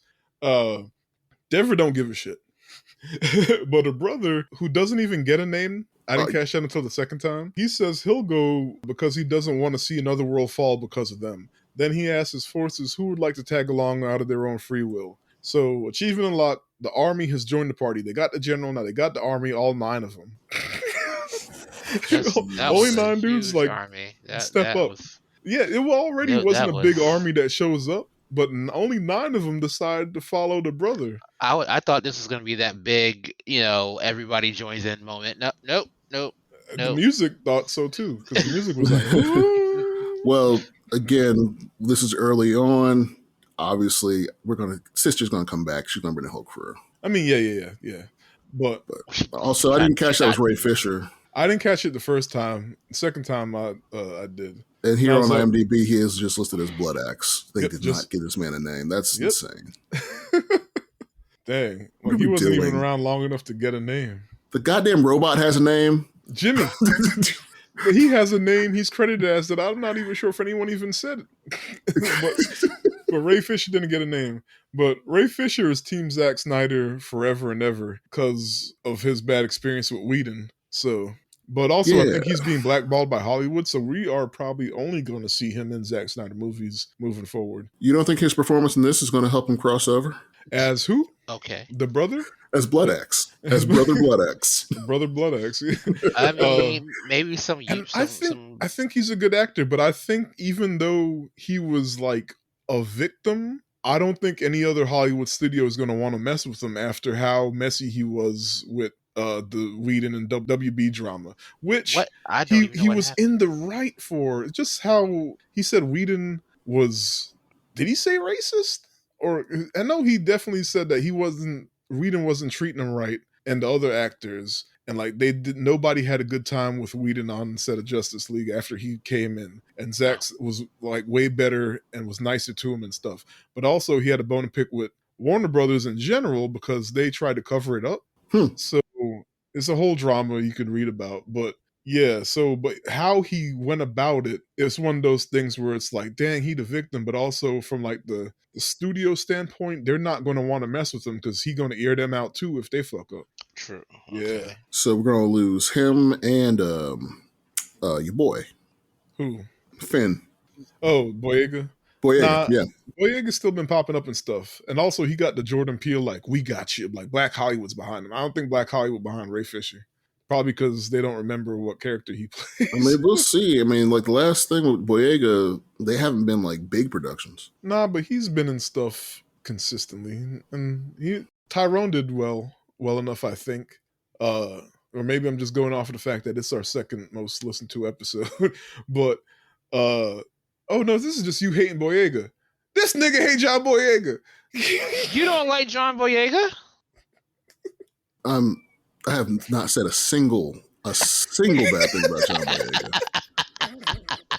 Not in the They Clone Tyrone episode, not now. I'm saying that he had a similar situation where the studio did him wrong. He spoke out about it. And I saw the opportunity to bring the joke back. It wasn't even a joke. I was literally just being like, yo, we might see both of these guys get kind of sidelined. No, I mean from They Clone Tyrone. Oh yeah, you're bringing the joke back. I get you.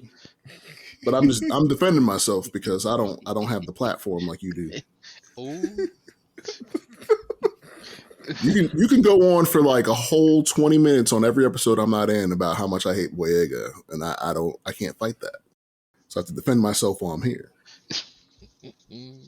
Actually, you know what? My brother said I didn't go in enough on Boyega. He's the one who actually is critical. That nigga hate John Boyega.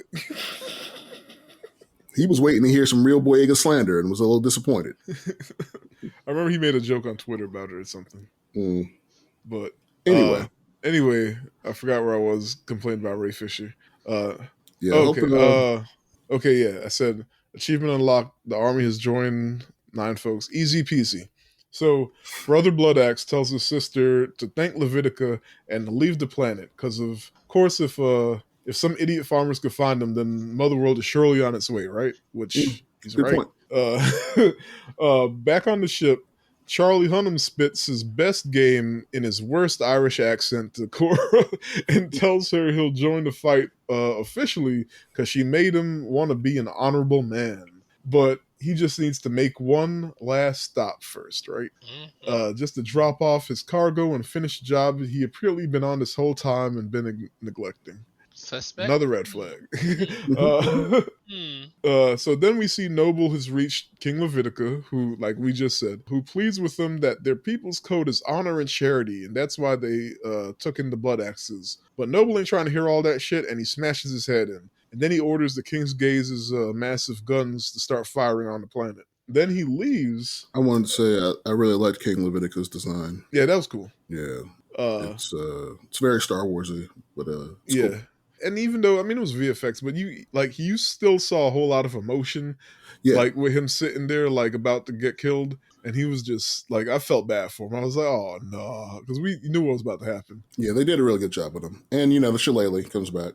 Pimp Kane strong. All this technology. That's kind of the disrespect of it, though, right? Like, I could use a laser sword or I could use a blaster, but I'm going to kill you with the most primitive weapon I can muster. You could at least make this thing glow. Really freaking hard at least stick. Make it glow. I would have been upset. That's what you're going to do it with. You can't. That's.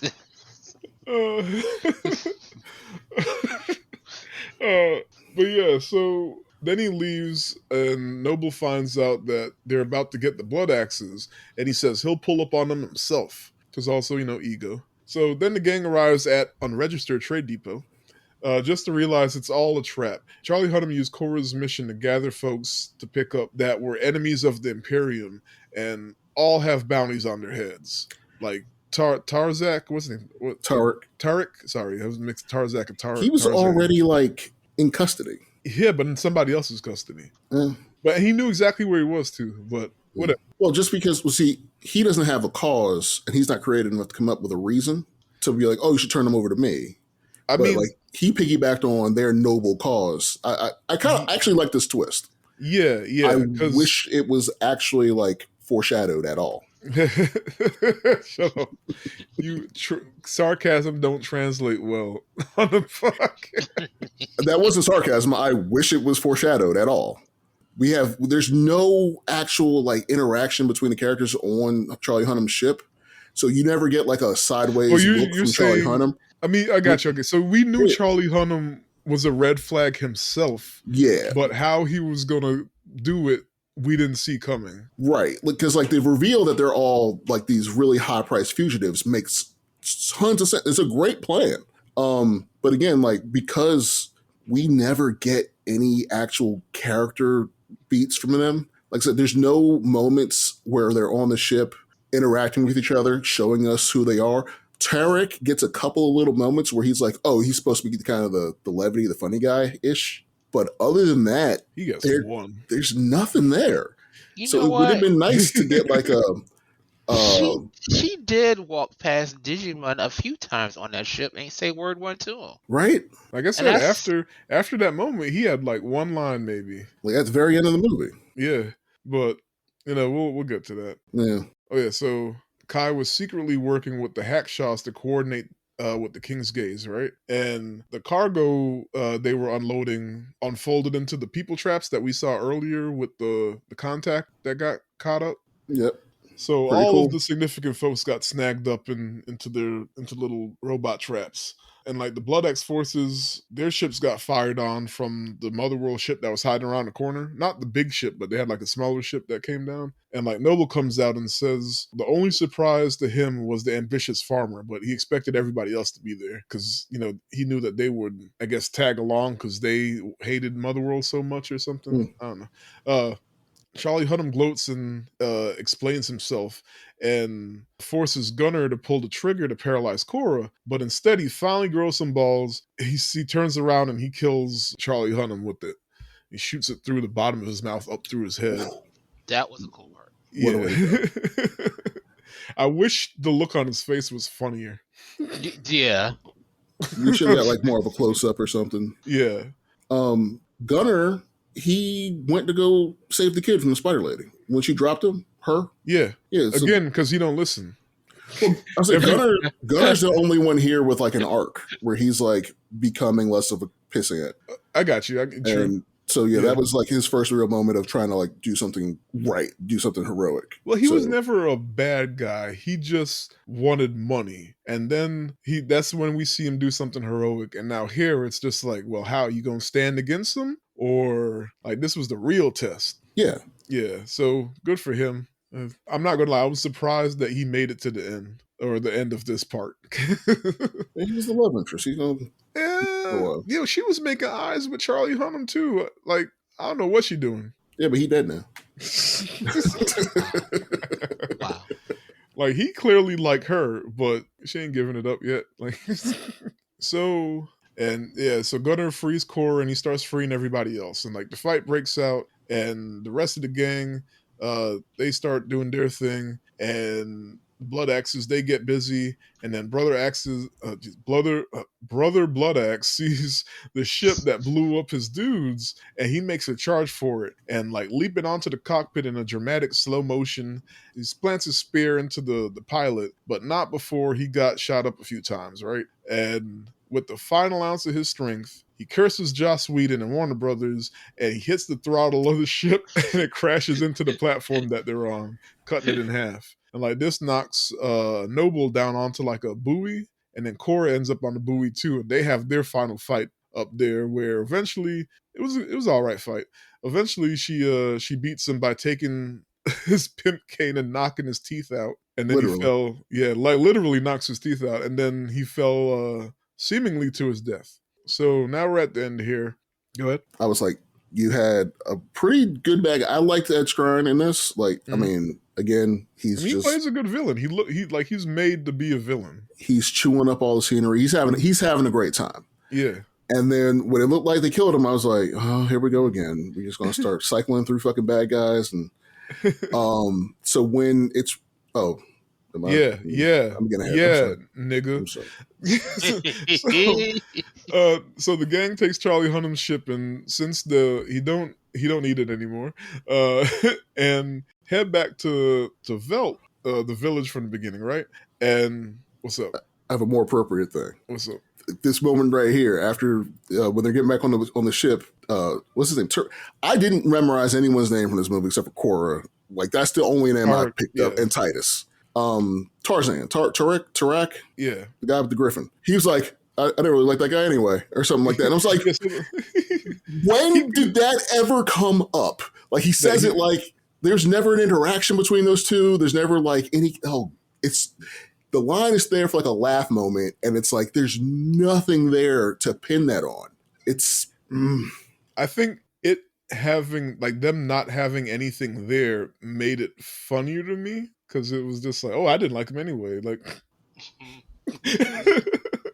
but also it's like it made it funnier, but it is hollow. But like I would have liked, I think you said it earlier, if he was established as the funny guy. I mean, I guess you could say the Attagirl was also a joke, but that's it. That's all we got to work with. That's it. After his scene, the Hippogriff scene, it's Attagirl and I never liked that pilot anyway or whatever. Yeah, but you don't see him fight in the final battle. I mean, we don't really establish that he can fight. He just stands there with his abs out. He better fight. He can ride a griffin. He's just standing in the middle looking sexy, just and not for nothing. Bogan. So the griffin we see murder the owner, right? Yeah, why didn't we take the griffin too? Is that what you're about to say? Come along and give him something. Then they got you ever clean griffin shit? I'm just saying. I was wondering that too. You ever go to the bathroom after a Wookiee? You know what griffin eat? You ain't got the robot, and now you ain't got the griffin. What are y'all doing? The griffin better come back. If they with part 2, we better see the goddamn griffin come back. That'd be some shit. And like you don't see them go get the griffin. The griffin just comes back, and you're like, oh well, we here. Zoo zoo.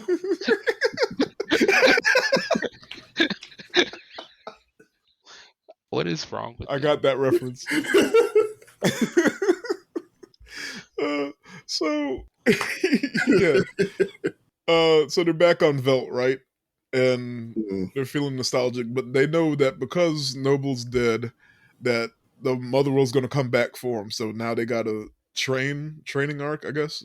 And finally, we see that Noble's body's recovered, and they took him up. They hook him up to a series of tubes and put him in some floating water, and then they send him, or his consciousness rather, to some frozen lake in the snow. I'm assuming it's just some constructed meeting room, fancy VR chat room thing, Sure. sci-fi, to meet with Belisarius, who tells him that he has no choice but to crush insurgency to the last man and bring his daughter back to him alive so that he may crucify her in the shadows of the Senate. Bring her to me Then so I can kill her. yeah, then Belisarius, whatever his name is, takes his Tron Legacy pimp cane, I'm sorry, Shillelagh, and he cracks the ice under Noble, dropping him out of the chat room, and his dudes manage to wake him back up.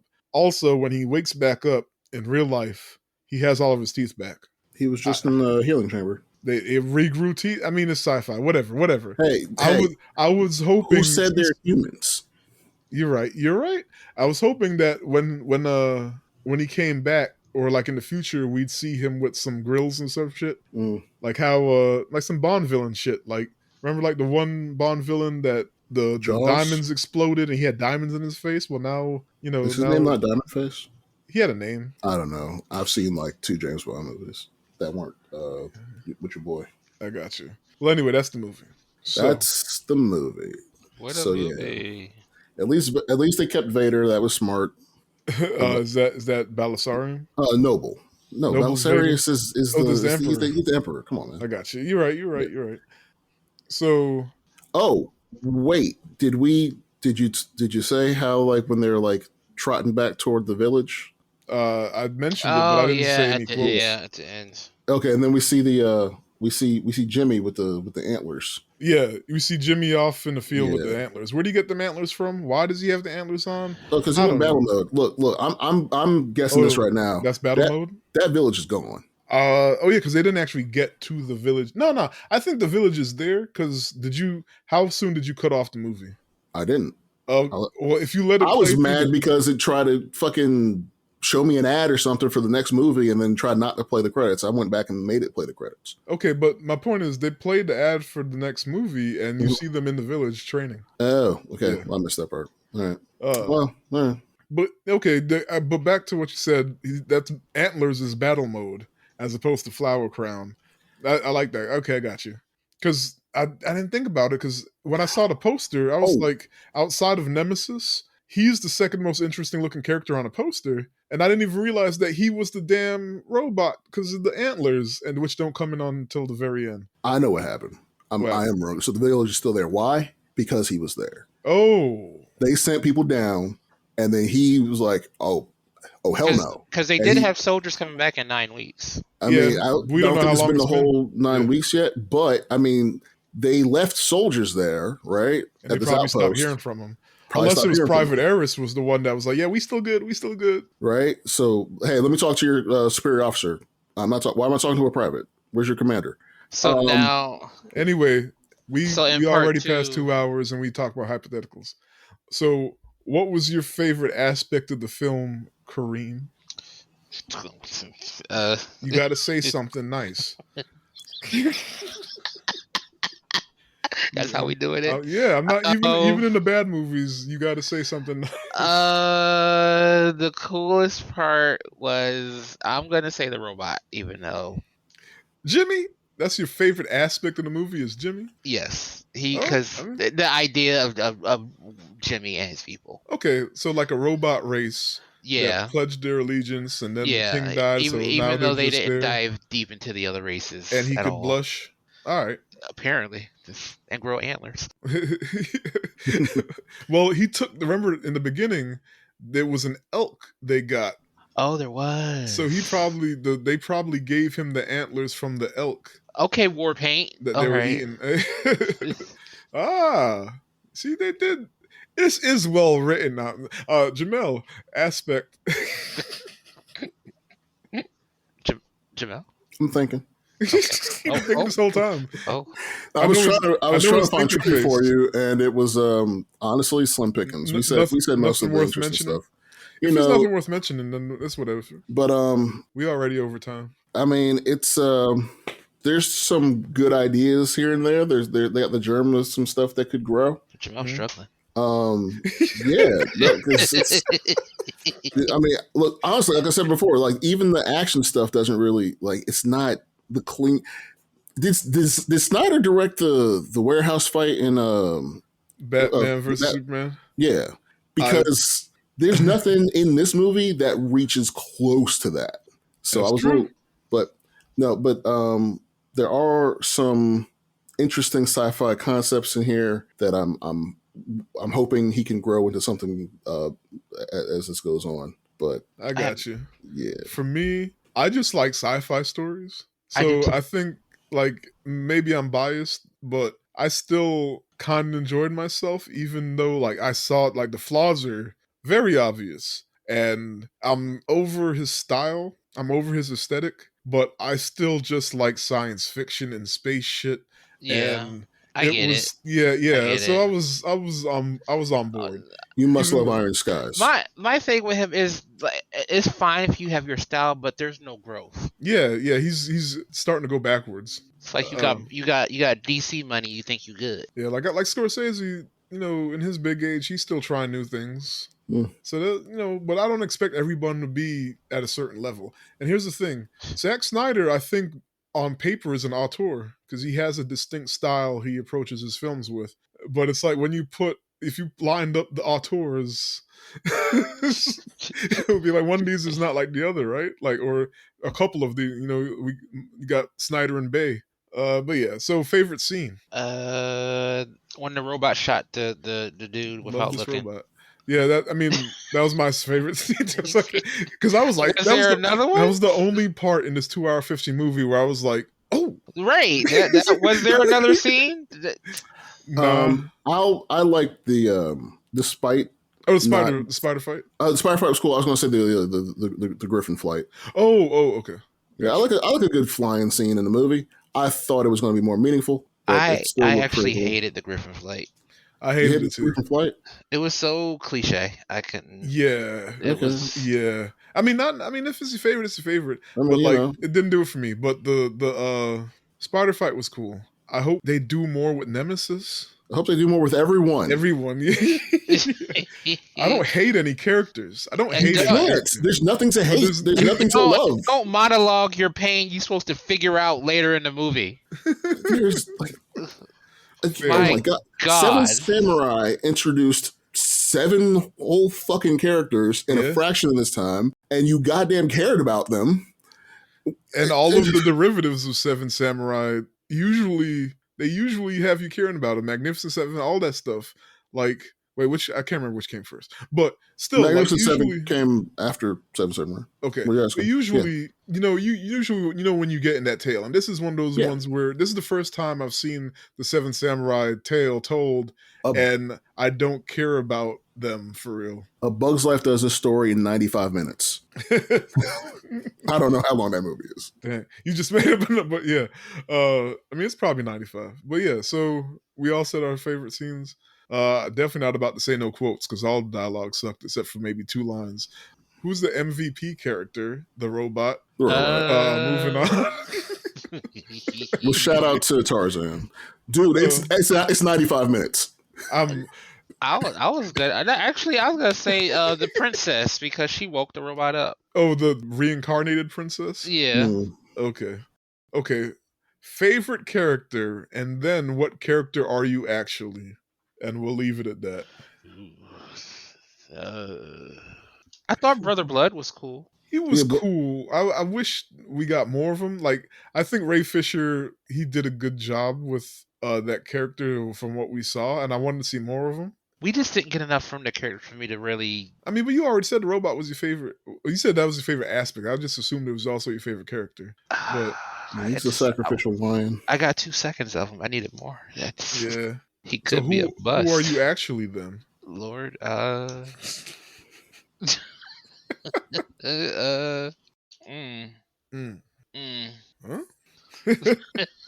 Well, we could come back to you. Bro, there's no characters in this movie. Because we did not learn about any of the characters in this movie.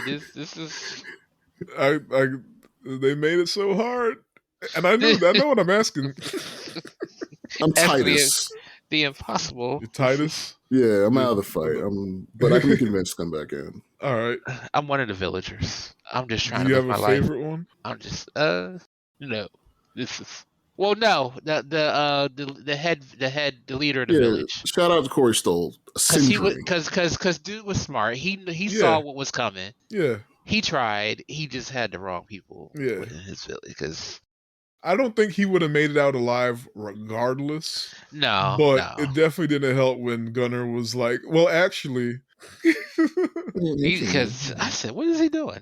Betrayal? My favorite character, I guess it's Noble because we got the most of him actually doing things, and even though he's an asshole like the villain, but he was kind of having fun with it. Ed Skrein.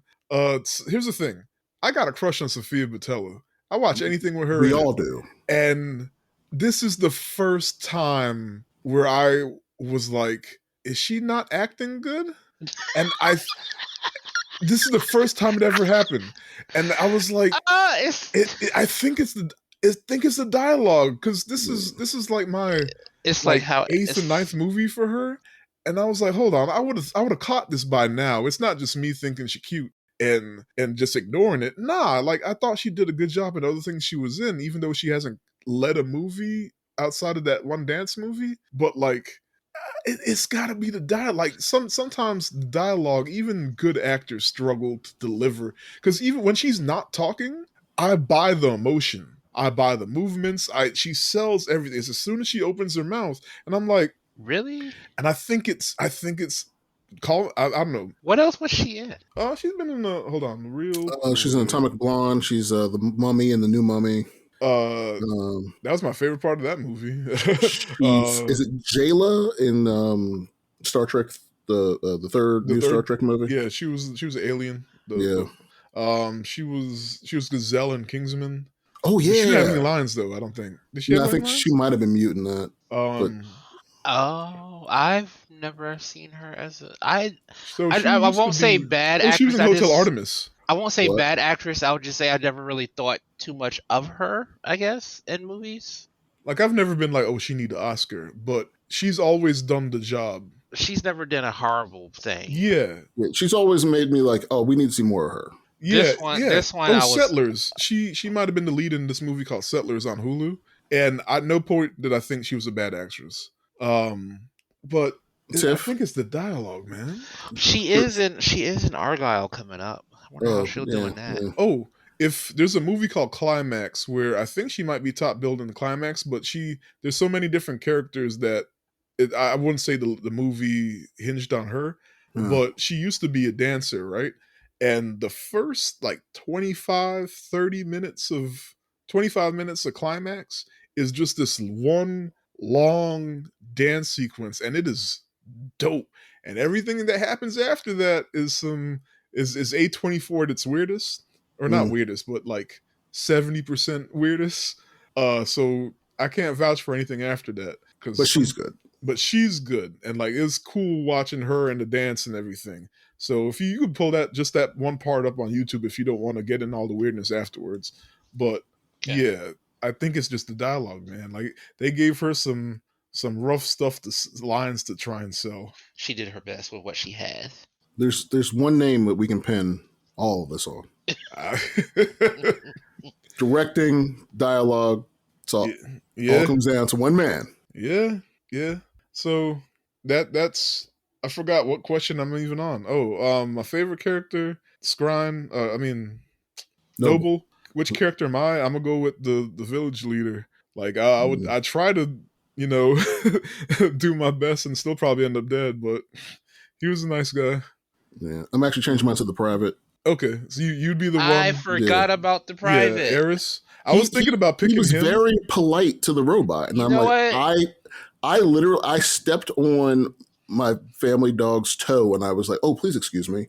Like, you know what? I'm gonna change it to the private. I won't incriminate myself with that. I'm changing to private because I liked how he was a douche to the overly aggressively evil dude. Yeah, even though he's his superior, he was still like, Like he went when the actual leader was like, all of you should be working, and he handed him the box. Good moment. Yeah, he stood up to them, even though like they're about to kill him. Yeah. Yeah. I Forgot hope he just I hope he he joins the also gang in the future because he's he still also did not have much playtime. yeah Well, he helped the robot fend off the attack. yeah. You'll have to tell me The with the second the movie. alleged attack. Okay. Oh, We'll just see like we more of don't him in know the how future. that's the Hopefully, reincarnated print. Okay, all right, okay, all hypotheticals. But okay. anyway, so to try and wrap it up as quickly as possible, what else do you have to say if you haven't? Any in conclusions, anything you haven't said, as concise as possible? This one, part two, better not have no slow motion in it. They better use up all of it. I got bad news for you, buddy. You got a whole dissertation. It's We at like 2 hours 30 no, minutes. I'm saying it's going to be all the slow motion. Like you You talking that's all I Korean? was saying. Yeah. Yeah, look, anything without dialogue, or apparently with Ugh, dialogue in some cases, ugh. subject to slow motion. This is what he does. Look, he's done it before, but this was the first time that I busted out laughing and realized that he slowed motion to slow motion. Like it went slow, super slow. Like we don't. I'm glad you brought up that Batman versus Superman warehouse fight because he didn't do all that shit in that, and it was fast and fun. Yeah. Uh, anyway, I think 300. I think he watches 300 and just like cries at how beautiful his own thing is. That's because he did it, and then he didn't do it for a couple movies, and then he went back to just that style and that sepia to that gross ass sepia tone. Anyway, what else y'all got? That's it. Yeah, it's a ugly. I'm sorry, this movie's fucking ugly. It's ugly. That sepia tone and the Netflix camera, all that combined, and then the dull color, it's so ugly. Like even like in Star Wars, when they're on the Empire stuff, on the ships and whatever, at no point did I ever think to myself, "Oh, this is ugly." Like it might not have been colorful in places, but like it was still interesting. Like Kylo Ren's his costume, his outfit, like you can see like the knitting, the waffle knitting in it. Like I was like, dang, like they've really put a lot into all these little things. And then you have this, and it's just like everything in the background is blurry. And Mm. what? Anyway, we said enough. Ratings. 3, 3 out of 10. Woo. You the lowest. Okay. Yeah. How you really feel? God damn. No. Okay. So when I logged this last night. Wait. Oh, go ahead. Kareem, did you come up with a new rating system for Not yet. this? I just left it at 3 for now. That's fine. All right, Jamel. When I rated this last night after seeing it, it was let's say 5 out of 10. Yeah, unremarkable. Unremarkable. It was like again, I felt nothing. Talking about it and realizing how many ways it fails to movie properly, to tell a cohesive story, to do anything with the characters, I have to deduct points. So yeah, I think I agree with it. I think it's a 3 out of 10. God damn. Because it wasn't even bad fun. Kareem, you got him to knock off 2 points. Because it wasn't even. I'm fine with bad. But it wasn't even like fun bad. It was just bad. So here's the thing. I desperately wanted Maurice and Denzel on this episode because they are the only people I've seen so far. There was one other person on my friends list that had anything good to say about this movie. Maurice gave it a 9 out of 10. A 9? And I was like, This one? I haven't seen it yet when he said that. I hadn't seen Is this it his first movie? I hadn't seen it yet, and I was like, okay, I need to get you on the episode because you got to defend this shit. But I didn't want to get on him because I hadn't seen it yet. Now, and Denzel didn't give it a number. He just said he enjoyed it. A 9. So I was like, okay, if I could get, because I'm not going to lie, I figured y'all two would hate it. So if I could get them, then at least we'd have a back and forth. But everyone's busy. A 9? Look. You figured us two would actually watch it. Look, I'm not insulting them, even though we share an anime podcast together. I get it. We share an anime podcast together. He likes Chick. What's her face? He didn't even mention her. No, I don't know that. It's possible, but he didn't mention her. He It's gave that me Holly Berry words. effect. He said that he enjoyed it and he didn't think that, it being a reworked Star Wars thing took away from it. That was a good point because I didn't take anything. I don't even even you could see how it was, but I feel like they changed it enough, and also everything takes from something else, so it's not a big deal. I did even. I'm But not even talking about from that aspect. Just he, as a movie by itself.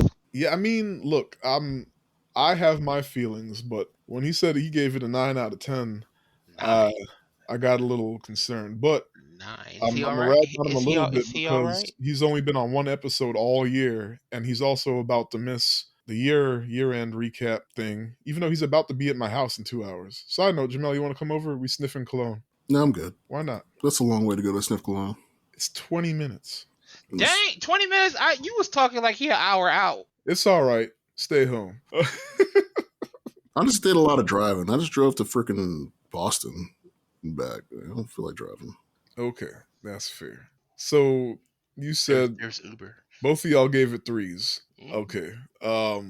Prior to this episode, I had it at a 6.5, which is a 6 is fine, 7 is good. It's not good. 6 is movie But cohesiveness. I was fine. I was fine with it, and I'm not gonna lie.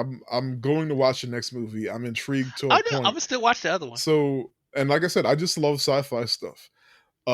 So I was like, I'm gonna give it a 6.5 to be nice. I ain't even get enough of the Even- sci-fi.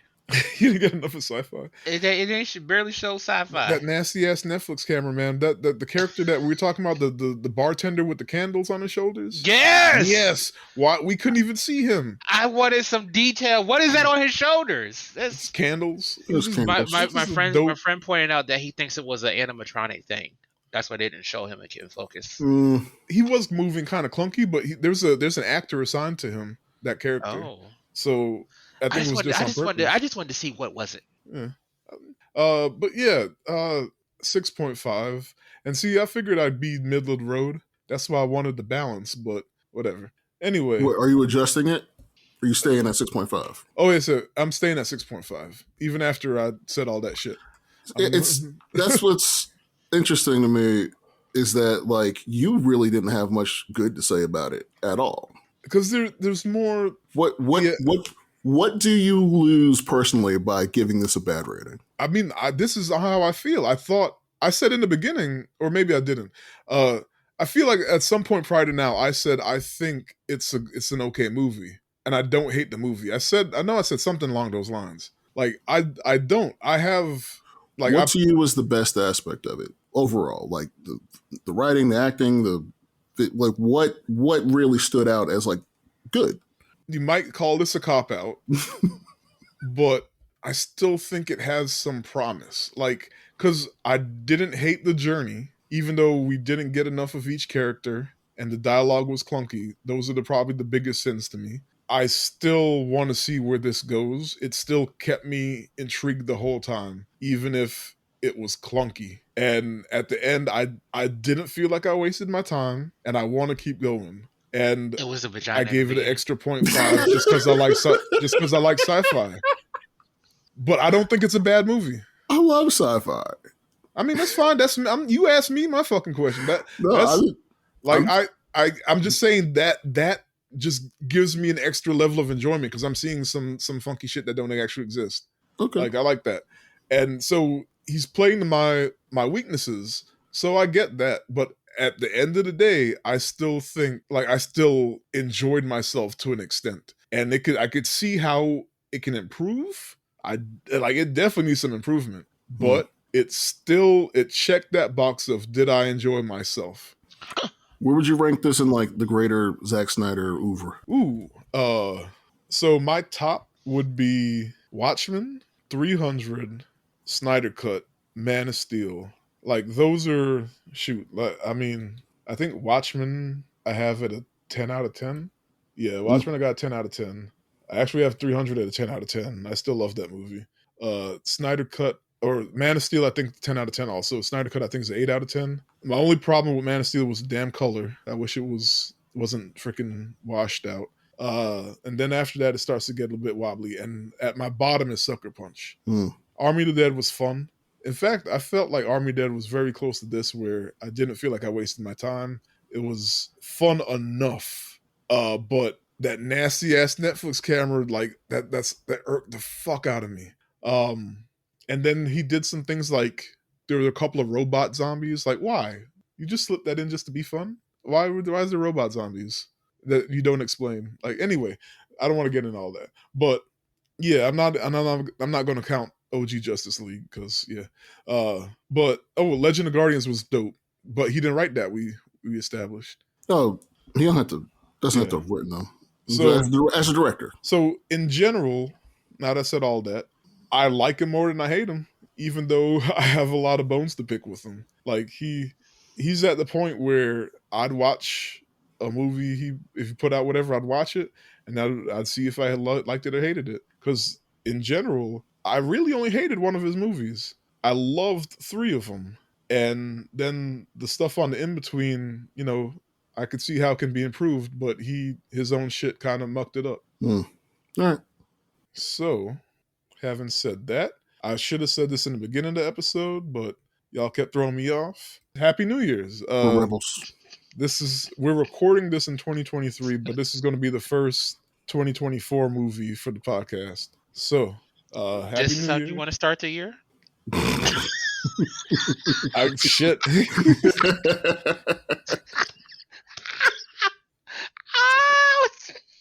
I got no response. I'm not going to dignify that with the response.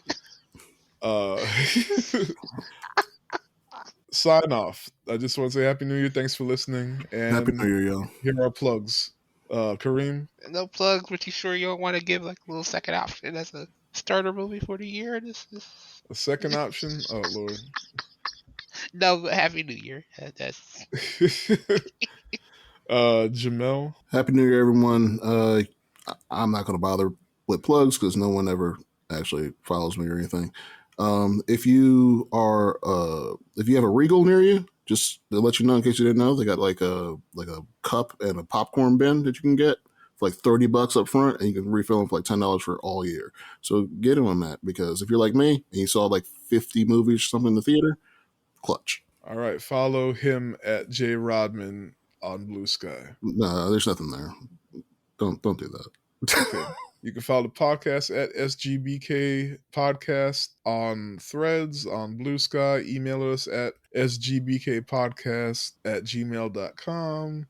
Follow me personally on Letterboxd at Tifron and at Tifron on Blue Sky. And I actually don't know what the next movie is because I haven't built out our schedule yet. I apologize, but bye. Y'all not gonna say bye? Oh, I didn't pick up. You said bye. I never say bye. No manner having ass mother.